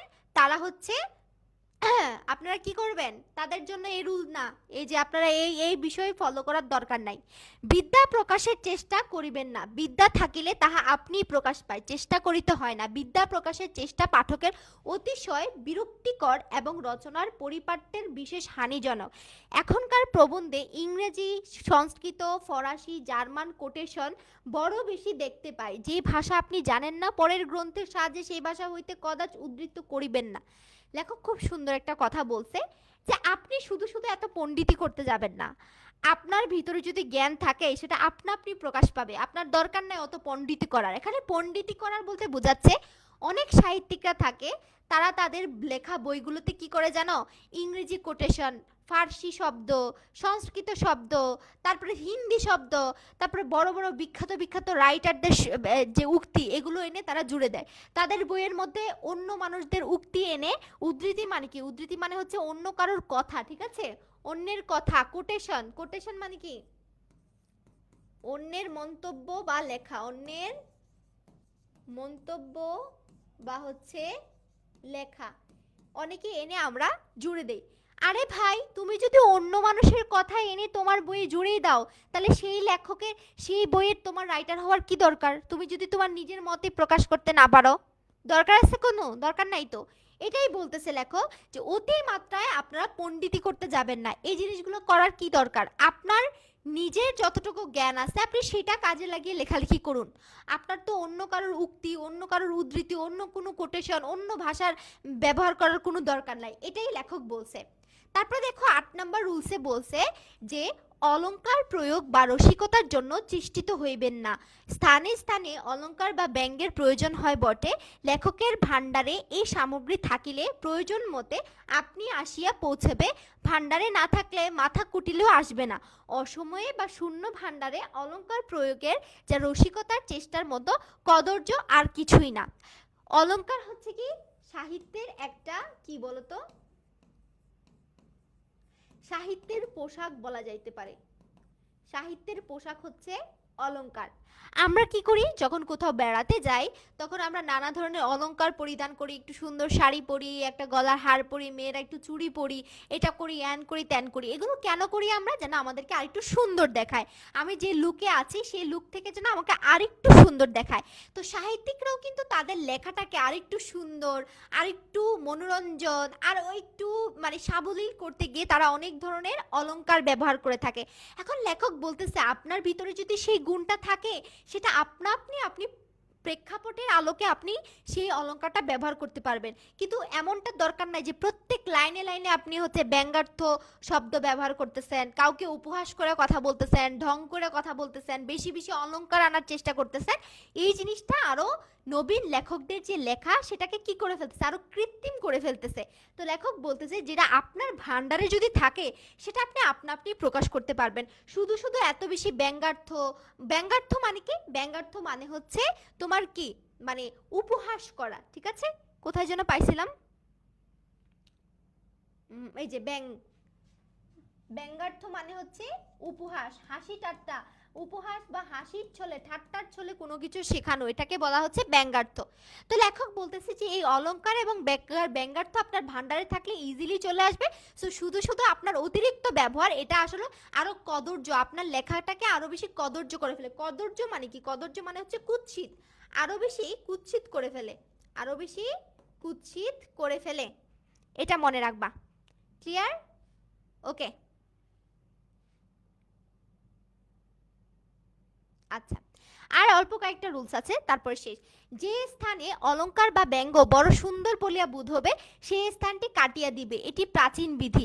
আমি সেই কথা বলি না, কিন্তু আমার পরামর্শ এই যে সেই স্থানটি বন্ধু বর্গকে পুনঃ পুনঃ পড়িয়া শোনাইবে।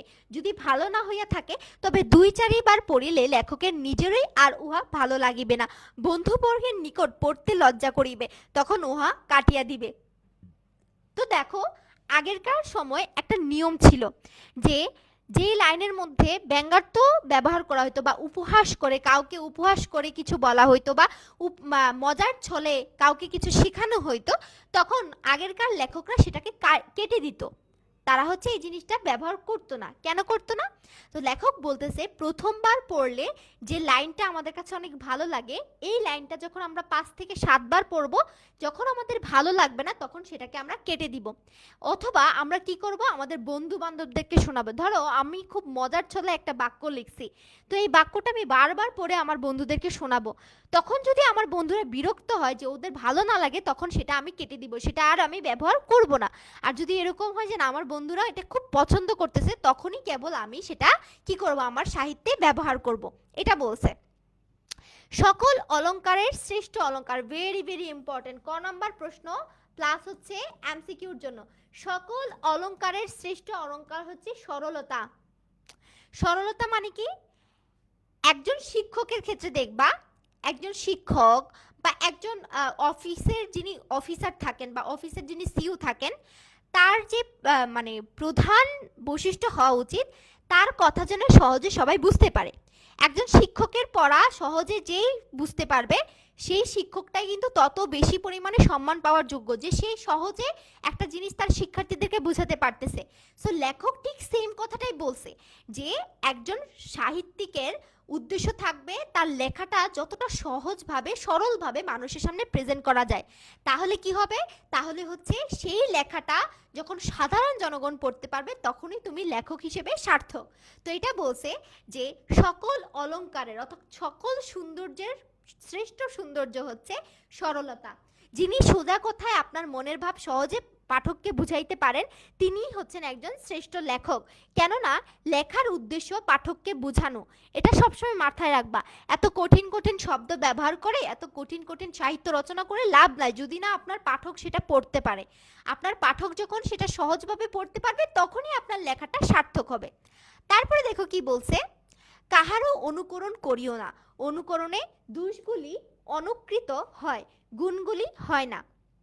অমুক ইংরাজি বা সংস্কৃত বা বাঙ্গালা লেখক এইরূপ লিখিয়াছেন, আমিও এরূপ লিখিব, এই কথা কদাপি মনে স্থান দিও না। লেখক বলতেছে কাউকে তুমি একদম হুবহু ফলো করবা না, কাউকে কখনোই তুমি হুবহু ফলো করবা না। আর যখন অনুকরণ মানে কি? ফলো করা। যখন তুমি ফলো করবা, তখন তার দোষগুলো তোমার কাছে অনুকৃত হয়, গুণগুলো হয় না। অর্থাৎ তার যে দোষটা আছে, সেই দোষগুলা তোমার কাছে বারবার ফুটে উঠবে। তুমি দেখবা আমাদের আমাদের অনেক শিক্ষার্থীরা আছে যারা মানে এরকম বলে যে অনলাইনে এই টিচারের চেয়ে আমি ভালো পড়াইতে পারবো, এ তো কিছুই পড়াইতে পারে না, এর ক্লাস দেখছি একটুও ভালো লাগে না, কি যে পড়ায় নিজেই জানে না। তো যখন আমরা কারো ক্লাস দেখি, তখন কিন্তু বা হচ্ছে কারোর সাথে কথা বলি, তার ভুলগুলো কিন্তু আমাদের চোখে বারবার ধরা দিতে থাকে। আর খুব কম হয় যখন আমরা কারো গুণগুলো নিতে থাকি, তাই না? তো লেখক বলতেছে কাউকে অন্ধ অনুকরণ করো না, তাহলে কি হবে? তার দোষগুলো তোমার চোখের সামনে বারবার আসবে, তার থেকে তুমি ভালো কিছু জিনিস শিখতে পারবা না, তার গুণগুলো তুমি খুঁজে পাবা না। এটা বলছে। তারপরে দেখো কি বলছে 11 নাম্বারটা, কাহারও অনুকরণ করিও না। অনুকরণ, আচ্ছা এটা তো পড়ে ফেললাম 11 নাম্বার। 12 নাম্বার দেখো, যে কথার প্রমাণ দিতে পারবে না তাহা লিখিও না। প্রমাণগুলি সংযুক্ত করা সকল সময় প্রয়োজন হয় না, কিন্তু হতে থাকা চাই। তো বলতেছে যে ধরো উমুকে এই কথা বলছে, তুমুকে এই কথা বলছে, এই পণ্ডিত ব্যক্তি এই কথা বলছে, তুমুক পণ্ডিত ব্যক্তি এই কথা বলছে, এগুলো হুবহু তুমি তোমার লেখার মধ্যে উঠায় দিবা না, যদি না তোমার কাছে প্রমাণ থাকে। যদি মনে হয় তোমার কাছে প্রমাণ থাকে, তবেই তুমি ওই সকল লেখা তোমার বইয়ের মধ্যে কি করবা, নোট ডাউন করবা। 13 নম্বরে দেখো লাস্ট পয়েন্টটা, বাংলা সাহিত্য বাংলার ভরসা। তাহলে আমাদের বাংলা সাহিত্য আমাদের জন্য একটা ভরসা। এই নিয়মগুলি বাংলার লেখক দিকের যারা রক্ষিত হইলে, লেখক দিকের যারা রক্ষিত হইলে বাংলা সাহিত্যের উন্নতি বেগে হইতে থাকবে। তো বলতেছে এই যে আমি এই 12টা রুলসের কথা বললাম, এই 12টা রুলস যদি নবীন লেখকরা যদি সেগুলো ফলো করে, আমাদের এই যে বাংলা সাহিত্যটা, এই সাহিত্যটা একটা সময় রক্ষা পাবে। ক্লিয়ার? বুঝতে পারছো? বুঝতে পারছেন ম্যাডামরা, স্যারেরা? একটু জানান জানান, তাড়াতাড়ি জানান, সবাই ঘুমাই গেছে। ম্যাডামরা, স্যারেরা সবাই ঘুম। ঘুমাই গেছে। 13টা 13টা না, কারণ 11 রুলসটা মানে করছে আর কি, রিপিট হয়েছে।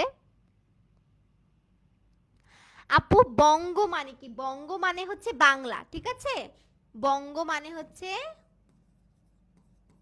বাংলা। ওকে, তোমাদের যদি আর কারো কোনো কোশ্চেন থাকে তোমরা কিন্তু আমাকে চাইলে জানাইতে পারো, তোমরা কিন্তু চাইলে আপুকে জানাইতে পারো। হ্যাঁ, মেমোরাইজ করতে হবে। মেমোরাইজ করলে অলংকার প্রয়োগ মানে কি? অলংকার প্রয়োগ মানে হচ্ছে, আমি তো বললাম যে আমরা যেরকম কোথাও বের হওয়ার আগে কি করি, ড্রেস আপ করি, সুন্দর করে নিজেকে একটু সুন্দর করে প্রেজেন্ট করার চেষ্টা করি। তোমরা দেখবা আমাদের কবিরা কিন্তু তাদের কবিতার লাইনগুলোতে অনেক ছন্দ ব্যবহার করে, তাই না? অনেক ছন্দ, হয় যে আমরা যদি অমিত্রাক্ষর ছন্দ দেখি, তারপর হচ্ছে অক্ষরবৃত্ত ছন্দ দেখি, তারপর মাত্রাবৃত্ত ছন্দ দেখি, তারা কি করে তাদের সাহিত্যগুলোকে সুন্দরভাবে প্রেজেন্ট করার জন্য এমন কিছু কবিতা লেখে যেটার প্রত্যেকটা লাইন একটা লাইনের সাথে আরেকটা লাইনের সুন্দর মিল থাকে, তাই না? যেমন এরকম একটা কবিতা আছে না, যাচ্ছ কোথা চাংরি পোতা, কিসের জন্য নেমন্তন্ন, বিয়ের বুঝি না বাবুজি, কিসের তবে ভোজন হবে, শুধুই ভোজন, প্রসাদ ভোজন, কেমন প্রসাদ যা খেতে স্বাদ। দেখো প্রত্যেকটা লাইনের সাথে কিন্তু প্রত্যেকটা লাইনের একটা মানে শেষের অংশতে মিল আছে, একটা ছন্দ আছে। এই জিনিসটা কি বলা হচ্ছে? অলংকার। এটা যখন প্রয়োগ করা হয় তখন কি হয়, লেখার সৌন্দর্য আরো বৃদ্ধি পায়। বুঝতে পারছো?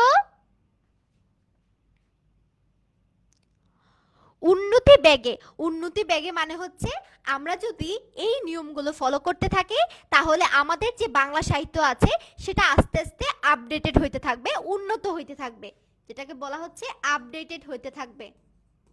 ওকে, উন্নত হতে থাকবে, আস্তে আস্তে আমাদের সাহিত্যটা আরো বেশি সমৃদ্ধ হবে। কি হবে? সমৃদ্ধ হবে। বুঝতে পারছো? আর কারো কোনো কোশ্চেন দেখি? কদাপি, আচ্ছা কোথায় যেন ছিল এটা, এই যে এই কথা কদাপি মনে স্থান দিও না, মানে একটুও, কদাপি মানে হচ্ছে একটুও, ঠিক আছে? একটুও মানে একটুও, আমরা বলি না যে কদাপি মানে হচ্ছে একটুও, একটু স্থান দিও না তোমার মনের মধ্যে। ছেলেরা সাবধান, মেয়েদেরকে মনের মধ্যে এখন একটু স্থান দেওয়া যাবে না, ঠিক আছে? নারী জাতির ছলনায় পরে এমন অবস্থা হবে, পরে দেখবা আর জীবনে উঠে দাঁড়াইতে পারবা না। ক্লিয়ার? হ্যাঁ, এখন একটু সামারি করে দিব। ওকে, ঠিক আছে। আপু বাংলা দ্বিতীয় পত্রের বাংলা উচ্চারণ নামক চ্যাপ্টার আছে, ক্লাস নিতে বলিয়েন। হ্যাঁ হ্যাঁ সেলফি, দেখো সব চ্যাপ্টারের ক্লাস হবে, একটা গদ্য, একটা পদ্য, তারপরে হচ্ছে একটা তোমার ব্যাকরণের টপিক ওর উপর ক্লাস হবে, ঠিক আছে? বুঝতে পারছো? এইভাবেই কিন্তু রুটিনগুলো সাজানো হয়েছে। কদাচি এবং কদাচ এগুলো সেম। কদাপি, কদাচ কোথায় পাইছিলাম যেন? কোন কোন কত নাম্বার ইয়েতে পাইছিলাম বলো? ওটা পাইলে আমি বলতে সুবিধা হবে, কারণ এক একটা শব্দ দেখা যায় বাক্যের হিসেবে তার অর্থ ব্যবহার করা হয়, ঠিক আছে? কত নাম্বার রুলে ছিল কদাচটা? 7 নাম্বার।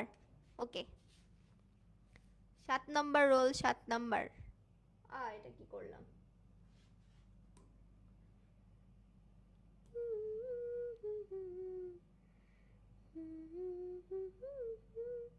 আচ্ছা এখানেই ছিল না 7 নাম্বারে?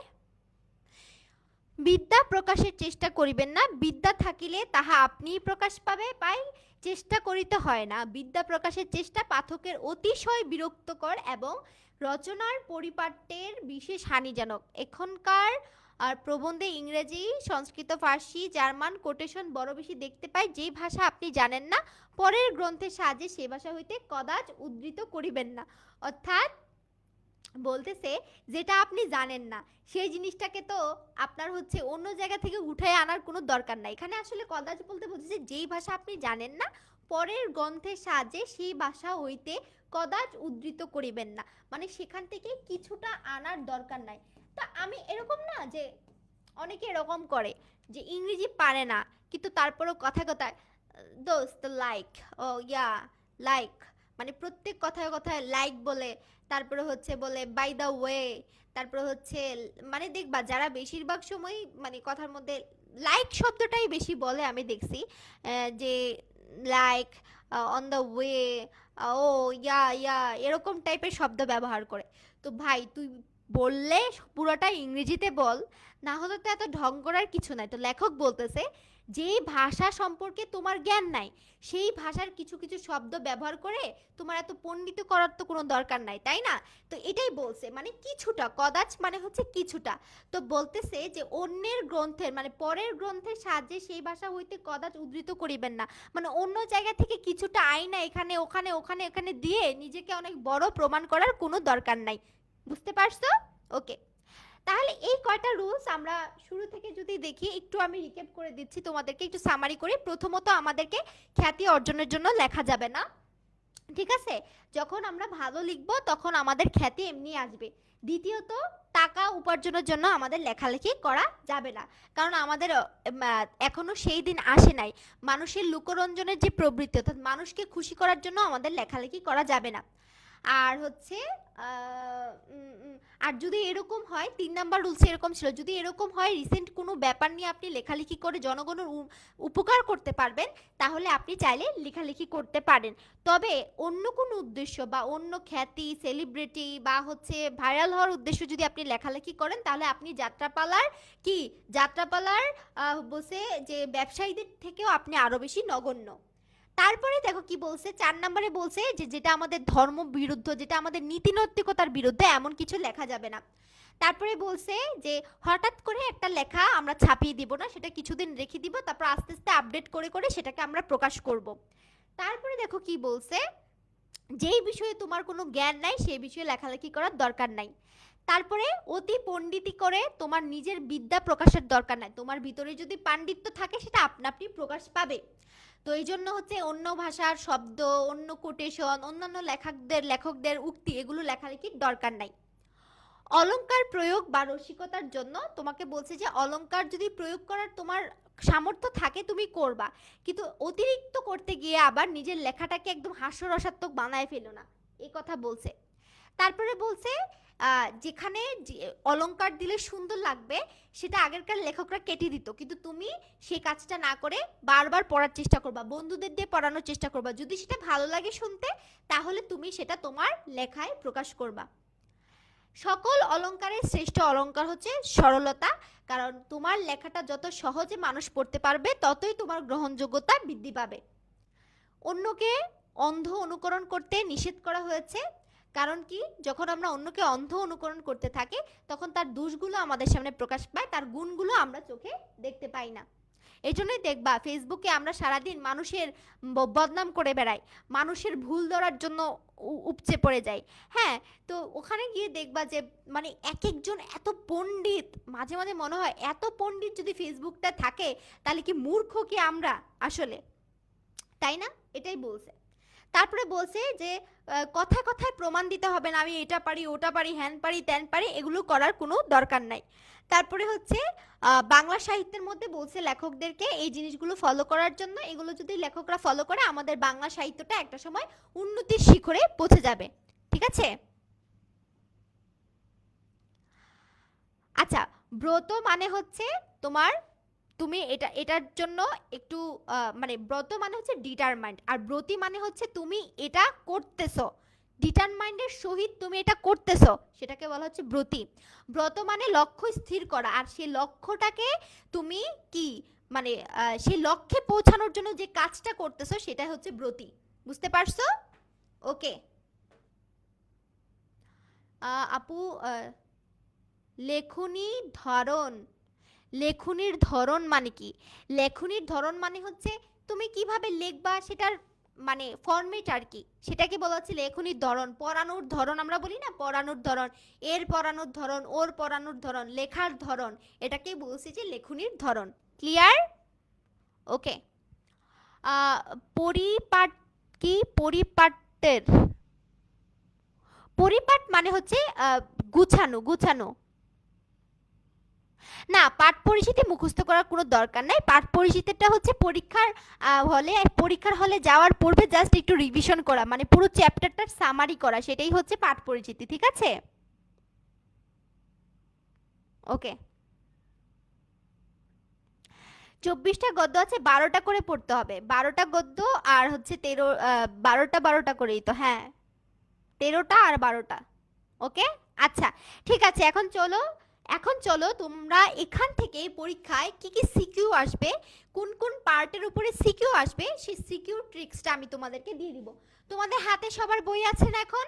বলো তো, সবার হাতে কি বই আছে? একটু হাত তুলো, সবাই বলো বই আছে কি না। সবার হাতে বই আছে? হ্যাঁ, বইয়ের ঠিক পাশে যাদের হাতের মধ্যে ধরো স্টিকি নোট আছে সেটা তো হইলই, আর হচ্ছে যাদের হাতে নাই তারা যে কাজটা করবেন, বইয়ের উপরে ছোট্ট করে কোটেশন দিয়ে দিয়ে এই 4টা লেখা লিখে ফেলেন। এই যে 5টা, এই 5টা লেখা, 5 থেকে 6টা লেখা একটু লিখে ফেলেন। সিকিউ হ্যাক্স, সিকিউ হ্যাক্স, এই সিকিউ হ্যাক্সগুলো একটু লিখে ফেলেন যে আমাদের সিকিউ, এই টপিক থেকে সিকিউ অ্যান্সার করতে হলে আমাদের কি কি করতে হবে, কয়টা পয়েন্ট মনে রাখতে হবে। সাধারণ মানুষের মঙ্গল কল্যাণের জন্য সাহিত্য সাধনা। যদি এরকম হয় যে উদ্দীপকে আসলে বাংলার নব্য লেখকদিগের প্রতি নিবেদন গল্পের বা হচ্ছে প্রবন্ধের কোন দিকটির প্রকাশ পাইছে, হয়তো এরকম হইতে পারে যে কোনো লেখকের কথা বলতেছে যে জনগণের স্বার্থের জন্য কাজ করতেছে বা মানুষের ভালোর জন্য সে লেখালেখি করতেছে, তখন তুমি বলবা সাধারণ মানুষের মঙ্গল এবং কল্যাণের জন্য সাহিত্য রচনা করতে যে বলেছিলেন সেটার সাথে মিল আছে। এবং একটা সার্থক রচনার ক্ষেত্রে, একটা সার্থক সাহিত্য রচনার ক্ষেত্রে আমাদেরকে কয়টা পয়েন্ট মনে রাখতে হবে। ভাষা হইতে হবে প্রাণোজ্জ্বল, কবি সাহিত্যিক শিল্পীর মত প্রকাশের স্বাধীনতা থাকতে হবে, সাহিত্যে সত্যের সাধনা থাকতে হবে, অর্থ যশ ও ব্যক্তি স্বার্থে সাহিত্য রচনায় মনোনিবেশ না করা, সত্য ও ধর্ম অনুসরণ করা। এই কয়টা জিনিস কিন্তু আমাদের মাথায় রাখতে হবে। তাছাড়াও আরো কয়েকটা রুলস আছে না, এই প্রত্যেকটা রুলস থেকে কিন্তু পরীক্ষায় প্রশ্ন আসবে। এমন হইতে পারে যে উদ্দীপকের সাথে বাংলার নব্য লেখকদিগের প্রতি নিবেদনে মানে নতুন লেখকদের প্রতি লেখকের যে আহ্বান ছিল সেটা কোন কোন দিক থেকে মিল আছে, তখন তুমি বলবা যে একটা সাহিত্য রচনার ক্ষেত্রে যে যে বিষয়গুলোর সাথে মিল আছে সেগুলো তুমি পয়েন্ট করে করে করে করে সুন্দর করে লিখে ফেলবা। বুঝতে পারছো? ক্লিয়ার সবাই? এটা সবাই একটু লিখে ফেলো। আমি একটু একপাশে দাঁড়িয়েছি, সবার লেখা হইলে আমাকে একটু ডান বলবা। সবার লেখা হইলে আমাকে একটু ডান বলবা। সবাই লিখে ফেলো এটা।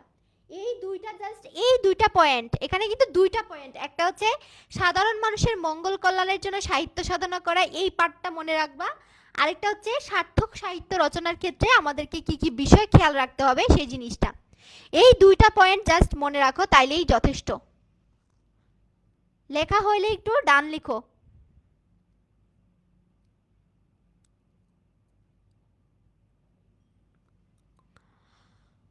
হ্যাঁ, কলেজে 2 দিন পরে পরীক্ষা, এখনো নাকি বই কিনে নাই। তাসিন ফারদিন, এত লেজি হলে হবে না তাসিন, রেজাল্টের অবস্থা কিন্তু খুবই খারাপ, বুঝছেন? মিস্টার এন্ড মিসেসরা সবার ডান হয়ে গেছে। আপুর 4 নাম্বার পয়েন্টটা ক্লিয়ার না। আচ্ছা, 4 নাম্বার পয়েন্টটা কি? অর্থ যশ ও ব্যক্তি স্বার্থে সাহিত্য রচনায় মনোনিবেশ না করা, অর্থাৎ তোমার টাকা পাওয়ার উদ্দেশ্যে যে আমি এই বই লিখলে, আহারে বই মেলায় দেখবা যে বই লিখে একদম, হ্যাঁ বই লিখে একদম ফাটায় ফেলে বই মেলার মধ্যে দেখবা, তো ওটা কিসের জন্য? ওটা টাকা পাওয়ার জন্য, তাই না? ওই টাকা পাওয়ার জন্য, ওই টাকা, যশ, যশ মানে কি খ্যাতি, টাকা খ্যাতি বা তোমার ব্যক্তি স্বার্থ হাসিলের জন্য তোমার লেখায় মনোনিবেশ করা উচিত না, সেই জিনিসটা বলছে। তোমাদেরকে একটা মজার কথা শোনাই, কাউকে বলে না এটা। আমার একটা ফ্রেন্ড মানে 2 বছর ধরে, গত 2 বছর ধরে বই মেলাতে বই প্রকাশ করে। তো ও হচ্ছে সবাইকে ইনভাইট করছে বই মেলাতে যাওয়ার জন্য, আমাদের পুরো ব্যাচকে ইনভাইট করছে যে তোমরা সবাই মিলে একদিন আসো বই মেলাতে, এসে আমার বইটা প্রচারণা করব, একটু আসো তোমরা। তো সবাই গেছে, যাওয়ার পর ওর বই সবার হাতে ধরাই দিছে। তো সবাই তো ভাবছে ও সবাইকে একটা করে বই গিফট করছে, স্বাভাবিক না, ফ্রেন্ডদেরকে বই দিতেই পারে। এখন সবাই তো বই টই নিয়ে চলে আসছে, বাসায় পড়ছে। পরে সবাইকে আলাদা করে বলছে কি, বইয়ের যে ওর বইটার দাম মনে হয় 350 টাকা ছিল, তো ওই বইয়ের দামটা যেন সবাই দিয়ে দেয়। তো অ্যাকচুয়ালি ও ওখানে সবাইকে ইনভাইট করছে, সবাই কষ্ট করে গেছে ওখানে ওর প্রচারণা চালানোর জন্য। তারপর ওর বই নিয়ে ছবি তুলছে, সবাই ফেসবুকে পোস্ট করছে, অবশ্যই তার প্রচারণা হয়েছে। ও আবার ওদের কাছ থেকে টাকা চাইছে যে তোমরা যে বইটা নিছো আমাকে হচ্ছে এত টাকা দিয়ে দিও। তো খুবই লেম লাগে। এই হচ্ছে বর্তমান সময়ে তরুণ লেখকদের বৈশিষ্ট্য, জীবন থেকে নেওয়া, আমার নিজের চোখে দেখা এটা। তো টাকা খ্যাতি ব্যক্তি স্বার্থে সাহিত্য রচনা করাটা আমাদের জন্য একদমই ঠিক না, ঠিক আছে? হ্যাঁ, অপরিচিতের প্র্যাকটিস শিট ভাই আর দেওয়াই হয় না তোমাদেরকে, আমি তো এত ঝামেলার মধ্যে ছিলাম। অপরিচিতের প্র্যাকটিস শিট ফুল রেডি, কয়েকটা জায়গায় শুধু বানান ভুল হয়েছে, ওই বানানটা জাস্ট একটু কারেকশন করতে হবে, বাট সব কিছু রেডি আছে আমার কাছে। আমি তো মাঝখানে এমন পরিমাণে দৌড়াদৌড়ির মধ্যে পড়ছি, আমার জীবন একদম বের হয়ে গেছে ভাই, বিয়ে করা যে এত কষ্ট, ওরে বাপ রে বাপ, অনেক দৌড়াদৌড়ি করা লাগছে, এইটা করো ওটা করো, এই করো, ওই আত্মীয়কে দাওয়াত দাও, এটা বানাও ওটা বানাও, মেনু ঠিক করো, এই ড্রেস পছন্দ না ওটা লাগবে, এর জন্য শাড়ি কিনো, ওর জন্য গয়না কিনো, এই করতে করতে জীবন চলে গেছে আমার, এত দৌড়াদৌড়ির মধ্যে গেছে। ইনশাল্লাহ আমি এই কয় মাস শুধুমাত্র তোমাদেরকে নিয়ে কাজ করব, তোমরা কোনো হতাশ হইও না, কারণ এর আগেও আমি 2টা ব্যাচ কন্টিনিউ করছি, আমার ব্যাচের কোনো স্টুডেন্টদের কাছ থেকে তুমি আবিদাপুর কোর্সে ব্যাড রিভিউ পাবা না। ওরা যা চাইছে, যখন যেটা চাইছে আমি ওটা দিছি। ইভেন ওদের সাথে আমি এখনো কানেক্টেড, যখন যা পরামর্শ চাই আমি ওদেরকে পরামর্শ দেই। কেউ বলতে পারবে না যে আবিদাপুর কাছ থেকে পড়ে আমরা হচ্ছে কি হইছি, আমার টাকাটা লস গেছে, বরং যে টাকা দিয়ে পড়ছে তার চেয়ে 100 গুণে উপকার করে দিছি, এরকমও অনেক স্টুডেন্ট আছে। সো এটা নিয়ে তোমরা টেনশন করো না যে এটা পাবো না ওটা পাবো না, হ্যাঁ তোমরা চাইবা, অবশ্যই তোমরা আমার কাছে টাকা দিয়ে পড়ো, অবশ্যই তোমরা আমার কাছে চাইবা আপু এটা দেন ওটা দেন। আমার যতটুকু সামর্থ্য আছে আমি ইনশাল্লাহ আমার সবটুকু দিয়ে তোমাদের জন্য করার চেষ্টা করব। আর আমার এখন আর আসলে টাকা পয়সা নিয়ে আমার কোনো চিন্তা নাই, আলহামদুলিল্লাহ। আমার কাছে যতটুকু আছে আমি এই যে তোমাদের এক একটা স্লাইড বানানোর পিছনে 10,000 20,000 টাকা করে খরচ হচ্ছে, আমি যে প্র্যাকটিস শিটগুলো বানাইতেছি সেখানে 10-20 হাজার টাকার মতো কিন্তু খরচ হইতেছে। তো ওগুলা ওগুলো তো, এগুলো তো তোমাদেরই টাকা, তোমাদের টাকা দিয়ে তোমাদেরকে দিতেছি, সো বেনিফিটের আশায় আসলে এখন আর কিছু করি না, ওই বয়সটা চলে গেছে। এখন যে যতটুকু করি তোমাদের দোয়া পাওয়া, তোমরা যতটুকু পড়বা, যতটুকু তোমাদের উপকার হবে, এই দোয়াটা নিয়ে যদি মরতে পারি আল্লাহর কাছে গিয়ে জবাব দিতে পারবো যে আল্লাহ দেখেন আমি মানব সেবা করে আসছি, মানুষের উপকার করে আসছি। মরলে তোমার সাথে 2টা জিনিস যাবে, তোমার সৃষ্টিকর্তার প্রতি তোমার ইবাদত, আর এই দুনিয়ায় কি কি ভালো কাজ করছো এই জিনিসটা যাবে। সো আল্লাহর জন্য অ্যাকচুয়ালি আমি কাজ করব, আমি এখন মানে খুবই ডিটারমাইন্ড যে আমি আল্লাহর সন্তুষ্টির জন্য আমি তোমাদের জন্য কাজ করব, আল্লাহর সন্তুষ্টির জন্য। সো তোমরা এটা ভাইবো না যে এটা পাইলাম না, প্র্যাকটিস শুট এখনো পাইলাম না, সব পাবা, আমি কথা দিচ্ছি। যা কিছু আমি দেওয়ার জন্য তোমাদেরকে, তোমাদের কাছে আমি প্রতিজ্ঞা করেছি, তোমরা সব কিছু পাবা, কোনো কিছু বাদ পড়বে না, ঠিক আছে? তাহলে এখন চলো, আমি কিন্তু একটা এমসিকিউ তোমাদের সলভ করে দিব না, কারণ প্রত্যেকটা লাইন বাই লাইন আমি এত ভেঙে ভেঙে বুঝাইছি, সো তোমাদের বোঝার কথা। এখন তোমরা উত্তর দিবা আমাকে, বলো প্রথম এমসিকিউটার অ্যান্সার করো। লোকরঞ্জন প্রবৃত্তি প্রবল হওয়ার কারণ কি বলো তো? খ্যাতির উদ্দেশ্যে লেখা, যশের উদ্দেশ্যে লেখা, অর্থের উদ্দেশ্যে লেখা, নাকি অন্যের উদ্দেশ্যে লেখা? এটা সবাই অ্যান্সার করো। সবাই বলছে 3, তাই না? অর্থের উদ্দেশ্যে লেখা, এটা আমাদের একদম প্রথম পয়েন্টের, প্রথম যে পয়েন্ট ছিল না সেই পয়েন্টের কিন্তু সেকেন্ড পয়েন্টটা, তাই না?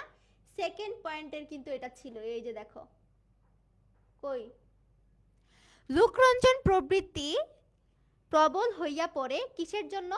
অর্থের উদ্দেশ্যে। যখন আমরা লিখি, এই অর্থের উদ্দেশ্যে লিখিতে গেলে লোকরঞ্জন প্রবৃত্তি প্রবল হয়ে যায়। ভেরি গুড, দেখছো তোমাদেরকে ভেঙে ভেঙে পড়িয়েছি, মাশাআল্লাহ তোমরা সবাই কিন্তু উত্তর দিয়ে ফেলছো।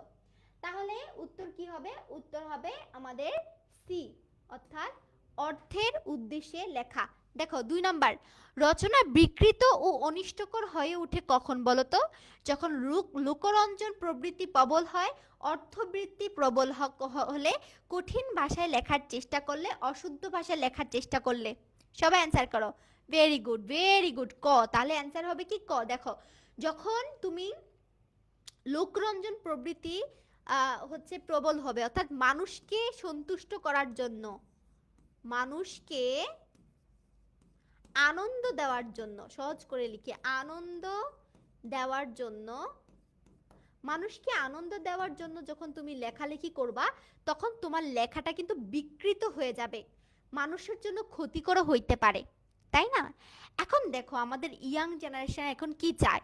আমাদের ইয়াং জেনারেশন এখন চায় শুধু প্রেম, ভালোবাসা, লাইলি মজনু, এই জিনিসগুলো নিয়ে তারা ঘাটাঘাটি করতে বেশি পছন্দ করে। এখন তুমি যদি এগুলো বারবার ওদের, মানে ওরা এগুলো পছন্দ করতেছে, এই জন্য তুমি বারবার এগুলো লিখতে থাকো, তাহলে তো তুমি আরো বেশি ওদেরকে ক্ষতি করতেছো, তাই না? যদি এমনটা হয়তো ওরা এগুলোর দিকে ঝুঁকে যাচ্ছে, তার বিরুদ্ধে তুমি লেখালেখি করবা যে না এগুলো করা যাবে না, এটা তোমাদের জন্য ক্ষতিকর। বরং তুমি কি করতেছো? প্রেম ভালোবাসা ওরা পছন্দ করতেছে, এই জন্য তুমি আরো বেশি বেশি করে এমন লেখা লিখতেছো, বাপ খালি ভালোবাসা, প্রেম, জীবনে প্রেম ছাড়া, ভালোবাসা ছাড়া আর কিচ্ছু নাই। এইভাবে লিখে যখন তোমরা ওদেরকে প্রণোদিত করতেছো, তখন কিন্তু এটা মানুষের জন্য একটা, তখন তোমার রচনাটাই দেখা যাবে বিকৃত হয়ে যাবে। এখানে অনেক বাজে বাজে শব্দ চয়ন করবা তুমি তাদের মনোরঞ্জন করার জন্য, বিকৃত হয়ে যাবে, তখন সেটা হয়ে যাবে অনিষ্টকর, অর্থাৎ খারাপ। তখন সেটা জনগণের জন্য হয়ে যাবে কি বলতো? খারাপ। তাহলে উত্তর কি হবে? লোকরঞ্জন প্রবৃত্তি প্রবল হলে। তারপরে দেখো, প্রাবন্ধিক লিখে কিসের মঙ্গল সাধনের কথা বলেছেন? প্রাবন্ধিক লিখে পরিবার বা দেশের মঙ্গল করতে বলছে, নাকি দেশ আর সমাজের মঙ্গল করতে বলছে, নাকি দেশ বা মনুষ্য জাতির মঙ্গল করতে বলছে, নাকি পরিবার ও সমাজের মঙ্গল করতে বলছে বলো তো? এটা কোনটা বলছে? সবাই অ্যান্সার করো। এই যে সবাই কিন্তু অলরেডি অ্যান্সার করে ফেলছে যে খ। হ্যাঁ, ভেরি গুড, রাজন বলছে যে আপু নেগেটিভ মার্কেটিং। এটা কিন্তু মানে খুবই বাজে একটা জিনিস, বুঝছো? খুবই নেগেটিভ মার্কেটিং এর মাধ্যমে কিন্তু ভালো মার্কেটিং হয়, কিন্তু এটা খুব বাজে একটা জিনিস, আমি খুব হেট করি এই জিনিসটাকে। তোমাদেরকে একটা মানে করি, আমি মাঝে মাঝে হচ্ছে কি, আমাদের 6 থেকে 10 এর বাচ্চারা আছে না, ওরা তো অনেক ছোট ছোট, তো ওরা 1-1.5 ঘন্টা ক্লাস করে ওরা খুব বিরক্ত হয়ে যায়। তো তখন ওদেরকে ক্লাসে মনোযোগ ধরে রাখাটা খুবই টাফ হয়ে যায়। ক্লাস 6 এর একটা বাচ্চা মোবাইল স্ক্রিনের মধ্যে ক্লাস করতেছে, এটা তো এমনিই প্যাথেটিক, তাই না? তো মাঝে মাঝে এরকম করি আমি, যে ওদেরকে বলি যে তোমরা ক্লাসে থাকো, তোমাদেরকে আজকে একটা কবিতা শোনাবো, একটা গান শোনাবো, একটা গল্প শোনাবো, কারণ এগুলো না করলে ওরা ক্লাসে থাকতে চায় না। তো অনেক সময় অনেকে কি করে, আমার এই ভিডিওগুলো ক্লিপ করে কেটে কেটে ওরা কি করে জানো? ওদের যে বিভিন্ন পেজ আছে না, গ্রুপ, এগুলোতে ওরা মার্কেটিং করে। আর সবাই ভাবে কি সারাদিন আমি ক্লাসের মধ্যে গানই গাই, আর এগুলো হচ্ছে আমি প্রকাশ করি আমার মার্কেটিংয়ের জন্য। বিশ্বাস করো, আমার ফেস আমার কোনো পেজ থেকে, কোনো গ্রুপ থেকে দেখবা না যে আমার এইসব ভিডিও আমি ছাড়ি, কখনো ছাড়ি না। ওরা কি করে, ওদের গ্রুপ, ওদের পেজের ভিউ বাড়ানোর জন্য আমাকে নিয়ে টিকটক ভিডিও বানায়, আমাকে নিয়ে ক্লিপ কেটে কেটে আমাকে ভাইরাল করে, আর মানুষ ভাবে যে আমি এগুলো করি। কি করব বলো? মানুষের তো আসলে বোঝার কোনো উপায় নাই, কারণ এমন ভাবে ওরা প্রকাশ করে যে মনে হচ্ছে এগুলো আমি স্প্রেড করতেছি, কিন্তু এটা আমার ক্লাসের মধ্যে আমি আমার বাচ্চাদের সাথে কত রকমের কথা বলি, তোমাদের সাথে কত দুঃখ সুখের কথা বলি, তাই না? তো এটা তো প্রকাশ করার কিছু নাই এটাকে ওরকম ভাবে। তো নেগেটিভ মার্কেটিংটা খুবই বাজে, এটা সবসময় মনে রাখবা, তাহলে কি হবে? দেশ বা মনুষ্য জাতির। তারপরে দেখো, কোনটি সাহিত্যের উদ্দেশ্য? সত্য ও সাধনা, সত্য ও বাসনা, সত্য ও ধর্ম, সত্য ও বিলাসিতা। এই যে কোনটা সাহিত্যের উদ্দেশ্য, এটা কিন্তু পড়াইছিলাম, বলো সবাই উত্তর করো, সবাই উত্তর করো। ওয়ালাইকুম আসসালাম সাবাতুন জান্নাত সাবা, এতক্ষণে কেন ম্যাডাম? সাবা ম্যাডাম, আপনি এতক্ষণে কেন, কই ছিলেন এতক্ষণ? সবাই উত্তর করতেছো সি। তাই না? সত্য এবং ধর্ম, এটাই হচ্ছে আমাদের সাহিত্যের উদ্দেশ্য। তারপরে দেখো, যারা লিখিবেন তারা হঠাৎ ছাপাইবেন না, উক্তিটি কার? এটা জানি, এটা হচ্ছে বঙ্কিমচন্দ্র চট্টোপাধ্যায়ের উক্তি, তাই না?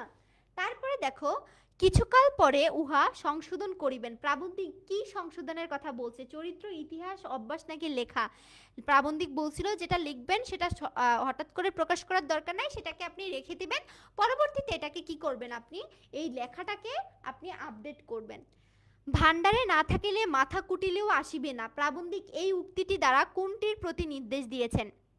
অলংকার বা ব্যঙ্গ, ইতিহাস চেতনা, ভাষা ও ভাব, সাহিত্য রস। আমরা জানি অলংকার বা ব্যঙ্গ এটা যদি তোমার ভান্ডারে থাকে এমনিই প্রকাশ পাবে, তাই না? এটা কিন্তু লেখক বলছিল। ওকে, তোমরা কোনটার ঘ লিখতেছো আর কোনটার ক লিখতেছো আমি তো তাই বুঝতেছি না। ওকে, ফেসবুকে একটু লেটে আসতেছে, এই জন্যই মানে ওইদিকে দেখি ক লিখে, এদিকে লিখি ঘ লিখে, মানে ঘ হচ্ছে ওরা আগেরটা লিখছে। শূন্য ভান্ডারে অলংকার প্রয়োগকে নিচের কোনটির সঙ্গে তুলনা করা হয়েছে? বিলাসিতা, সম্মান, কদর্যতা নাকি রচনার গুণ? বলো তো। বলছে তোমার যখন শূন্য ভান্ডার থাকবে আর তুমি অলংকার, সেই ভান্ডারে যখন অলংকার প্রয়োগ করবা সেটা দেখতে আরো বেশি কুৎসিত দেখা যায়, তাই না? সেটা আরো দেখতে কুৎসিত লাগে, তাহলে সেটা কি বলছিল? বলছিল যে কদর্য। ওকে, আচ্ছা। তারপরে দেখো, সাহিত্যের উদ্দেশ্য কি? খ্যাতি লাভ, সত্য নাকি ধর্ম? সাহিত্যের উদ্দেশ্য হচ্ছে সত্য এবং ধর্ম। খুবই সহজ সহজ এমসিকিউ গুলো কিন্তু আমি দিচ্ছি। প্রাবন্ধিক বলেছেন যা লিখবেন তা হঠাৎ ছাপাবেন না, দ্রুত প্রকাশ করবেন, কিছুকাল ফেলে রাখবেন। আমরা জানি তিনি বলেছেন যেটা লিখবেন সেটা হঠাৎ ছাপাবেন না এবং কিছুকাল ফেলে রাখবেন, দ্রুত প্রকাশ করবেন এটা বলে নাই। তাহলে উত্তর কি হবে? 1 এবং 3। বঙ্কিমচন্দ্র চট্টোপাধ্যায় কি নিষেধ করেছেন? অনুকরণ করতে, অলংকার প্রয়োগ করতে, বিদ্যা প্রকাশ করতে।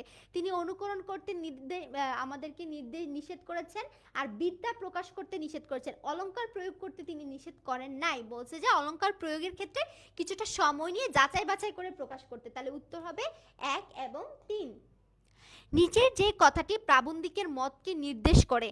প্রমাণ সবসময় যুক্ত করার দরকার হয় না, প্রমাণ হাতে থাকতে হবে, প্রমাণ যুক্ত করতেই হবে। প্রমাণ সবসময় আমাদের যুক্ত করা লাগে না এবং প্রমাণটাকে আমাদের হাতে রাখতে হবে, প্রমাণ যুক্ত করতেই হবে, এটার কোনো ধরাবাঁধা নিয়ম নাই। তাহলে উত্তর কি হবে? উত্তর হবে 1 এবং 2। তারপরে দেখো, একটা উদ্দীপক আছে, এটা থেকে তোমরা উত্তর করবা, ঠিক আছে? হ্যাঁ, অক্ষরপত্র কিনতে পারো, সমস্যা নাই।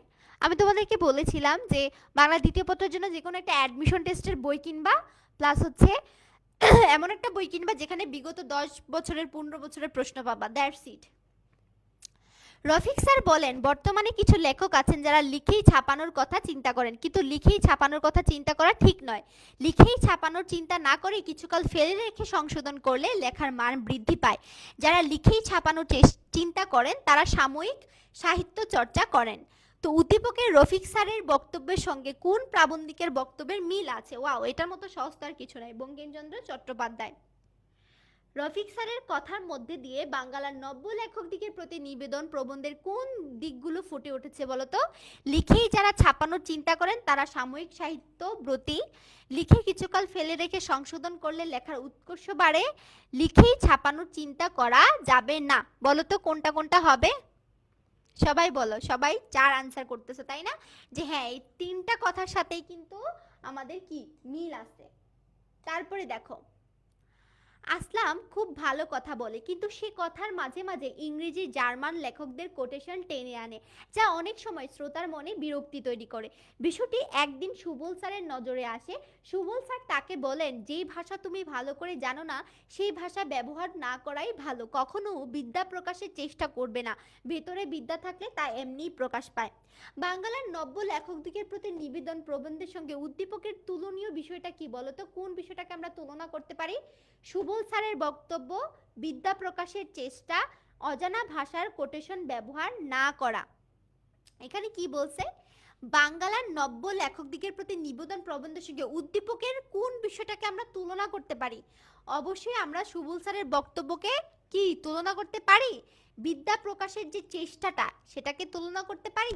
অজানা ভাষার কোটেশন ব্যবহার না করা, প্রত্যেকটা জিনিসই কিন্তু আমাদের পাঠ্য বইয়ের সাথে আমরা চাইলে তুলনা করতে পারি, তাই না?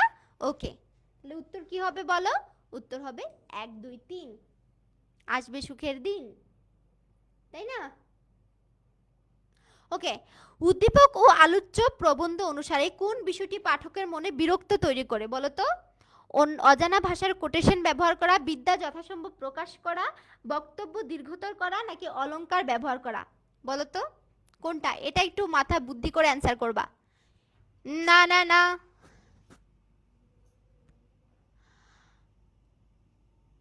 সোনার কবিতা আর্কাইভে নাই মানে কি বলো? সোনার কবিতা তো পড়িয়েছি, কত সুন্দর করে পড়ালাম। আচ্ছা আমি দেখতেছি, না থাকলে দেওয়ার ব্যবস্থা করতেছি, বা এই কবিতাটা কালকে নিয়ে নেওয়ার চেষ্টা করব, ঠিক আছে? কে যেন কমেন্টটা করলা? ওকে, আচ্ছা তোমরা ক বলতেছো, তাহলে চলো তো। বিরক্ত, উদ্দীপক আলোচ্য প্রবন্ধ সে কোন বিষয়টি পাঠকের মনে বিরক্ত তৈরি করে, কোন বিষয়টা? চলো তো আমরা একদম বই থেকে এটা দেখে আসি, কোন বিষয়টা পাঠকের মনে বিরক্তি তৈরি করে বলো।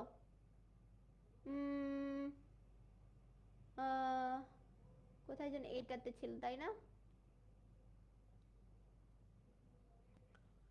এই যে দেখো তো 7 নম্বরে কি বলছে, বিদ্যা প্রকাশের চেষ্টা করবেন না, বিদ্যা থাকলে সেটা আপনা আপনি প্রকাশ পাবে। এই যে অতিশয়, পাঠকের কাছে অতিশয় বিরক্তির কারণ হচ্ছে আপনি চেষ্টা করে তাহলে বিদ্যা প্রকাশের চেষ্টা, বিদ্যা প্রকাশের চেষ্টা যখন করবেন তখন পাঠকের মনে অতিশয় বিরক্তিকর কি সৃষ্টি হয়। এই যে তোমরা কিন্তু ভুল অ্যান্সার করছো, এই জন্য আমি তোমাদেরকে একদম লাইন থেকে সেটা আমি সংশোধন করে দিলাম। দেখো এখানে কি বলছে একটু খেয়াল করো, এখানটাই বলছিল যে কোন বিষয়টা আসলে পাঠকের মনে বিরক্তি সৃষ্টি করে, অজানা ভাষার কোটেশন ব্যবহার, এটা নয়।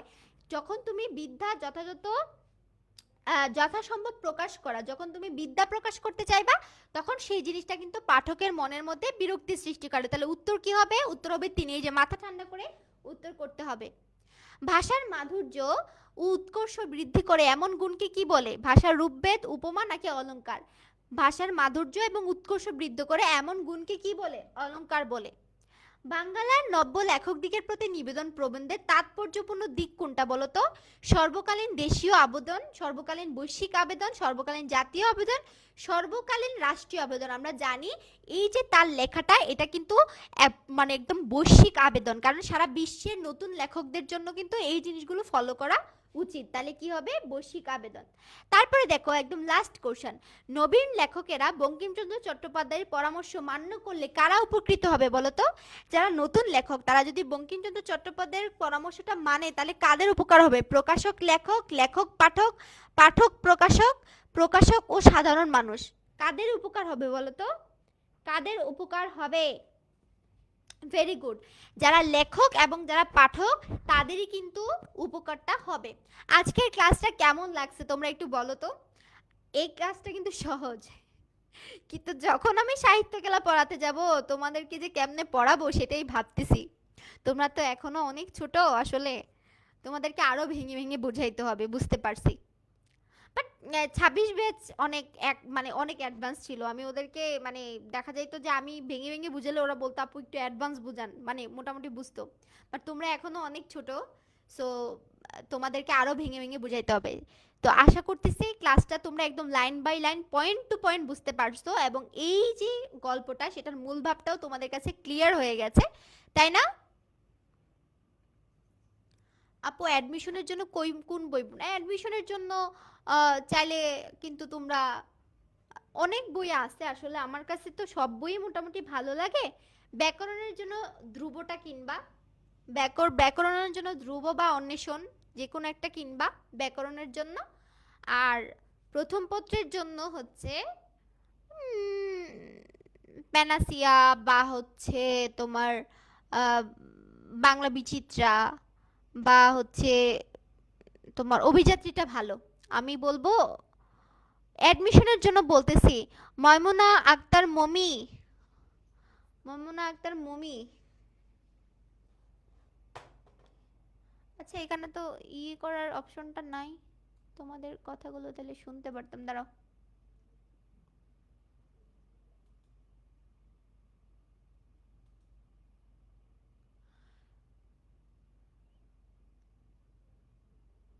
Hello hello.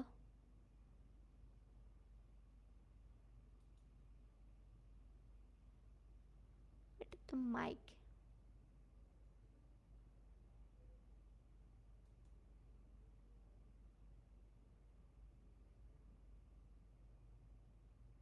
এটার পরে তো বিদ্রোহী স্টার্ট করার কথা ছিল। এটার পরে তো বিদ্রোহী স্টার্ট করার কথা ছিল আসলে। কিন্তু যদি দেখি যে সোনারতরী কবিতাটা নাই, একজনের পরীক্ষা নাকি, ওদের পরীক্ষা, ওদের হচ্ছে সোনারতরীটা পড়াইতে হবে। তো যদি এমন হয় যে আমি দেখি আহ, বিদ্রোহী কবিতাটা বিদ্রোহী কবিতাটা যদি পড়ানোর ইচ্ছা আছে, যদি এমন হয় যে আমি সোনারতরী কবিতাটা নাই এমন দেখি, তাহলে হচ্ছে আমি কালকে সোনারতরীটা পড়াই দিব। ঠিক আছে। শোনো, অ্যাডমিশন টেস্টের যত বই বাজারে দেখবা, অ্যাডমিশনের কোন বইটা কিনবা, অ্যাডমিশনের যত বই বাজারে দেখবা মোটামুটি সেম কোয়ালিটির। ঠিক আছে, দুই একটা বই আছে একটু হাই কোয়ালিটি, তো প্রায় সিমিলার। কারণ ব্যাকরণের রুলস বা এভরিথিং এই সব কিছু তো আর চেঞ্জ করা যাবে না, তাই না? নিজের মতো লেখা সম্ভব না। সো অ্যাডমিশনের বই হচ্ছে আমি বলবো তুমি হচ্ছে ইয়ে করবা, ধ্রুব কিংবা ব্যাকরণের জন্য, আর বাংলার মানে ফার্স্ট পেপারের জন্য অভিযাত্রী, এটা ভালো। আর যদি বলো একাডেমিকের জন্য কি কিনবো, একাডেমিকের জন্য ওই যে ব্যাকরণের ধ্রুবটা থাকবে, অভিযাত্রীটাও হাতে থাকবে, আর সাথে হচ্ছে তুমি লেকচার বা হচ্ছে তোমার রয়্যাল যেটা আছে, রয়্যাল বা হচ্ছে লেকচার যে কোনো একটা কিনবা। আর বিগত বছরের প্রশ্ন পাওয়া যায় ব্যাকরণের এরকম একটা বই কিনবা। তাহলে তোমার অ্যাডমিশনের বইও কেনা হয়ে যাইতেছে, একাডেমিকেরও বই কেনা হয়ে যাচ্ছে, অ্যাডমিশনের পড়াও পড়া হয়ে যাচ্ছে, একাডেমিকের পড়াও পড়া হয়ে যাচ্ছে। এক ডিলে দুই পাখি। যারা বাংলার প্রিপারেশন এখন থেকে নিতে চাও তাদের জন্য এই কাজটা। আমি কিন্তু এরকমই করতাম, মানে আমাকে তো মানে একদম এক ইয়ে থেকে, কলেজ থেকে সাকিব ভাইয়া অনেক গাইডলাইন দিত। তখন হচ্ছে সাকিব ভাইয়ের সাথে আমার বোনের কেবল বিয়ে ঠিক হয়েছে, ওনারা বিয়ে করবেন, তখন আমি কলেজে পড়তাম আর কি। তো ভাইয়া আমাকে সব গাইডলাইন দিত যে ফার্স্ট ইয়ার থেকে এভাবে এভাবে পড়তে হবে। তখন হচ্ছে আমি মানে একটা চ্যাপ্টার পড়তাম, সাথে সাথে হচ্ছে তোমার ইয়ে পড়ে ফেলতাম, অ্যাডমিশনের যেই টপিকটা অ্যাডমিশনের বইয়ে যেভাবে দেওয়া আছে ওটা পড়ে ফেলতাম। তাহলে আমার হচ্ছে বাংলা বাংলা ওরকম পড়াই লাগে না, শুধুমাত্র আমি বাংলা ব্যাকরণটা অ্যাডমিশন সেশনের সময় পড়ছি, এছাড়া বেশি একটা পড়া লাগে নাই আমার। আমি ইংলিশের দিকে ভালো করে ফোকাস দিয়েছিলাম আর জিকেটা ভালো করে ফোকাস দিয়েছিলাম। সো এটা এটা আমার মনে হয় যে অনেক বেশি ফলপ্রসূ যখন তুমি একাডেমিক এবং অ্যাডমিশন দুইটাই মিক্স করে পড়বা। ঠিক আছে আপু, বাংলা প্রথম পত্রের জন্য রয়্যালটা দেখো, আর রয়্যাল না পাইলে লেকচার। ঠিক আছে। সিলেবাসের মধ্যে কি অ্যাডমিশন আসবে? হ্যাঁ, তোমাদের ফুল সিলেবাস না, তোমাদের ফুল সিলেবাস, তো ফুল সিলেবাস থেকে অ্যাডমিশনে আসবে, এর বাইরে আসবে না। ঠিক আছে, এর বাইরে এক থেকে দুইটা প্রশ্ন পাবা, এর বাইরে এক থেকে দুইটা প্রশ্ন, তাও আসে না, তাও আসে না। ওকে, আচ্ছা, তাহলে সবাই ভালো থাকো, সুস্থ থাকো, আল্লাহ হাফেজ। তোমাদেরকে আসলে আমি একটু একটু করে গাইডলাইন দেওয়ার চেষ্টা করবো। আমি গাইডলাইন টাইপের ভিডিও বানাইতেছি যে অ্যাডমিশনের গাইড মানে বাংলাটা রিটেনটা কিভাবে শুরু করা দরকার, তারপরে হচ্ছে তোমার অ্যাডমিশনের ব্যাকরণটা কিভাবে প্রিপারেশন নেওয়া দরকার, এগুলো নিয়ে আমি ভিডিও বানাচ্ছি। সো এগুলো আমার মাথায় আছে, ভিডিও বানাইতে হবে, তো তোমাদেরকেও আমি দিয়ে দিব, এখন থেকে ফলো করবা। শুনো, বিশ্ববিদ্যালয়ে হযবরলভাবে পড়ে আসলে কেউ চান্স পায় না, যারা স্মার্টলি পড়াশোনা করে তারাই চান্স পায়। তো ঢাকা বিশ্ববিদ্যালয়ের কোশ্চেন দেখবা এত সহজ হয়, কিন্তু তারপরেও সবাই ফেল করে, 9% পাস করে, 10% পাস করে, মানবিকের স্টুডেন্ট তো পাসই করে না। তো এটা হচ্ছে স্মার্ট ওয়েতে পড়তে হয়। আমরা কি করি, আমরা ভাবি সব পড়তে হবে, সব পড়তে হয় না। স্মার্ট ওয়েতে আগাবা, দেখবা পরীক্ষার আগে কিছুই মনে হইতেছে না, আর বাংলা খুবই ইজি হয়। এটা আমি তোমাদেরকে গাইডলাইন একটা দিয়ে দিব, তোমরা ওরকম ভাবে পড়বা, প্যারা নাই। এখন আপাতত একাডেমিকটা ভালো করে পড়ো, ঠিক আছে? আচ্ছা, ঠিক আছে, সবাই ভালো থাকো, সুস্থ থাকো, আল্লাহ হাফেজ। আবার কালকে দেখা হচ্ছে 7:30টায়। ওকে, টাটা।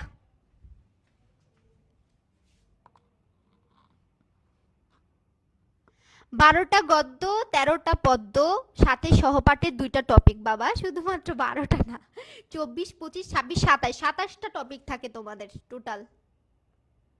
ওকে, গুড নাইট গাইস।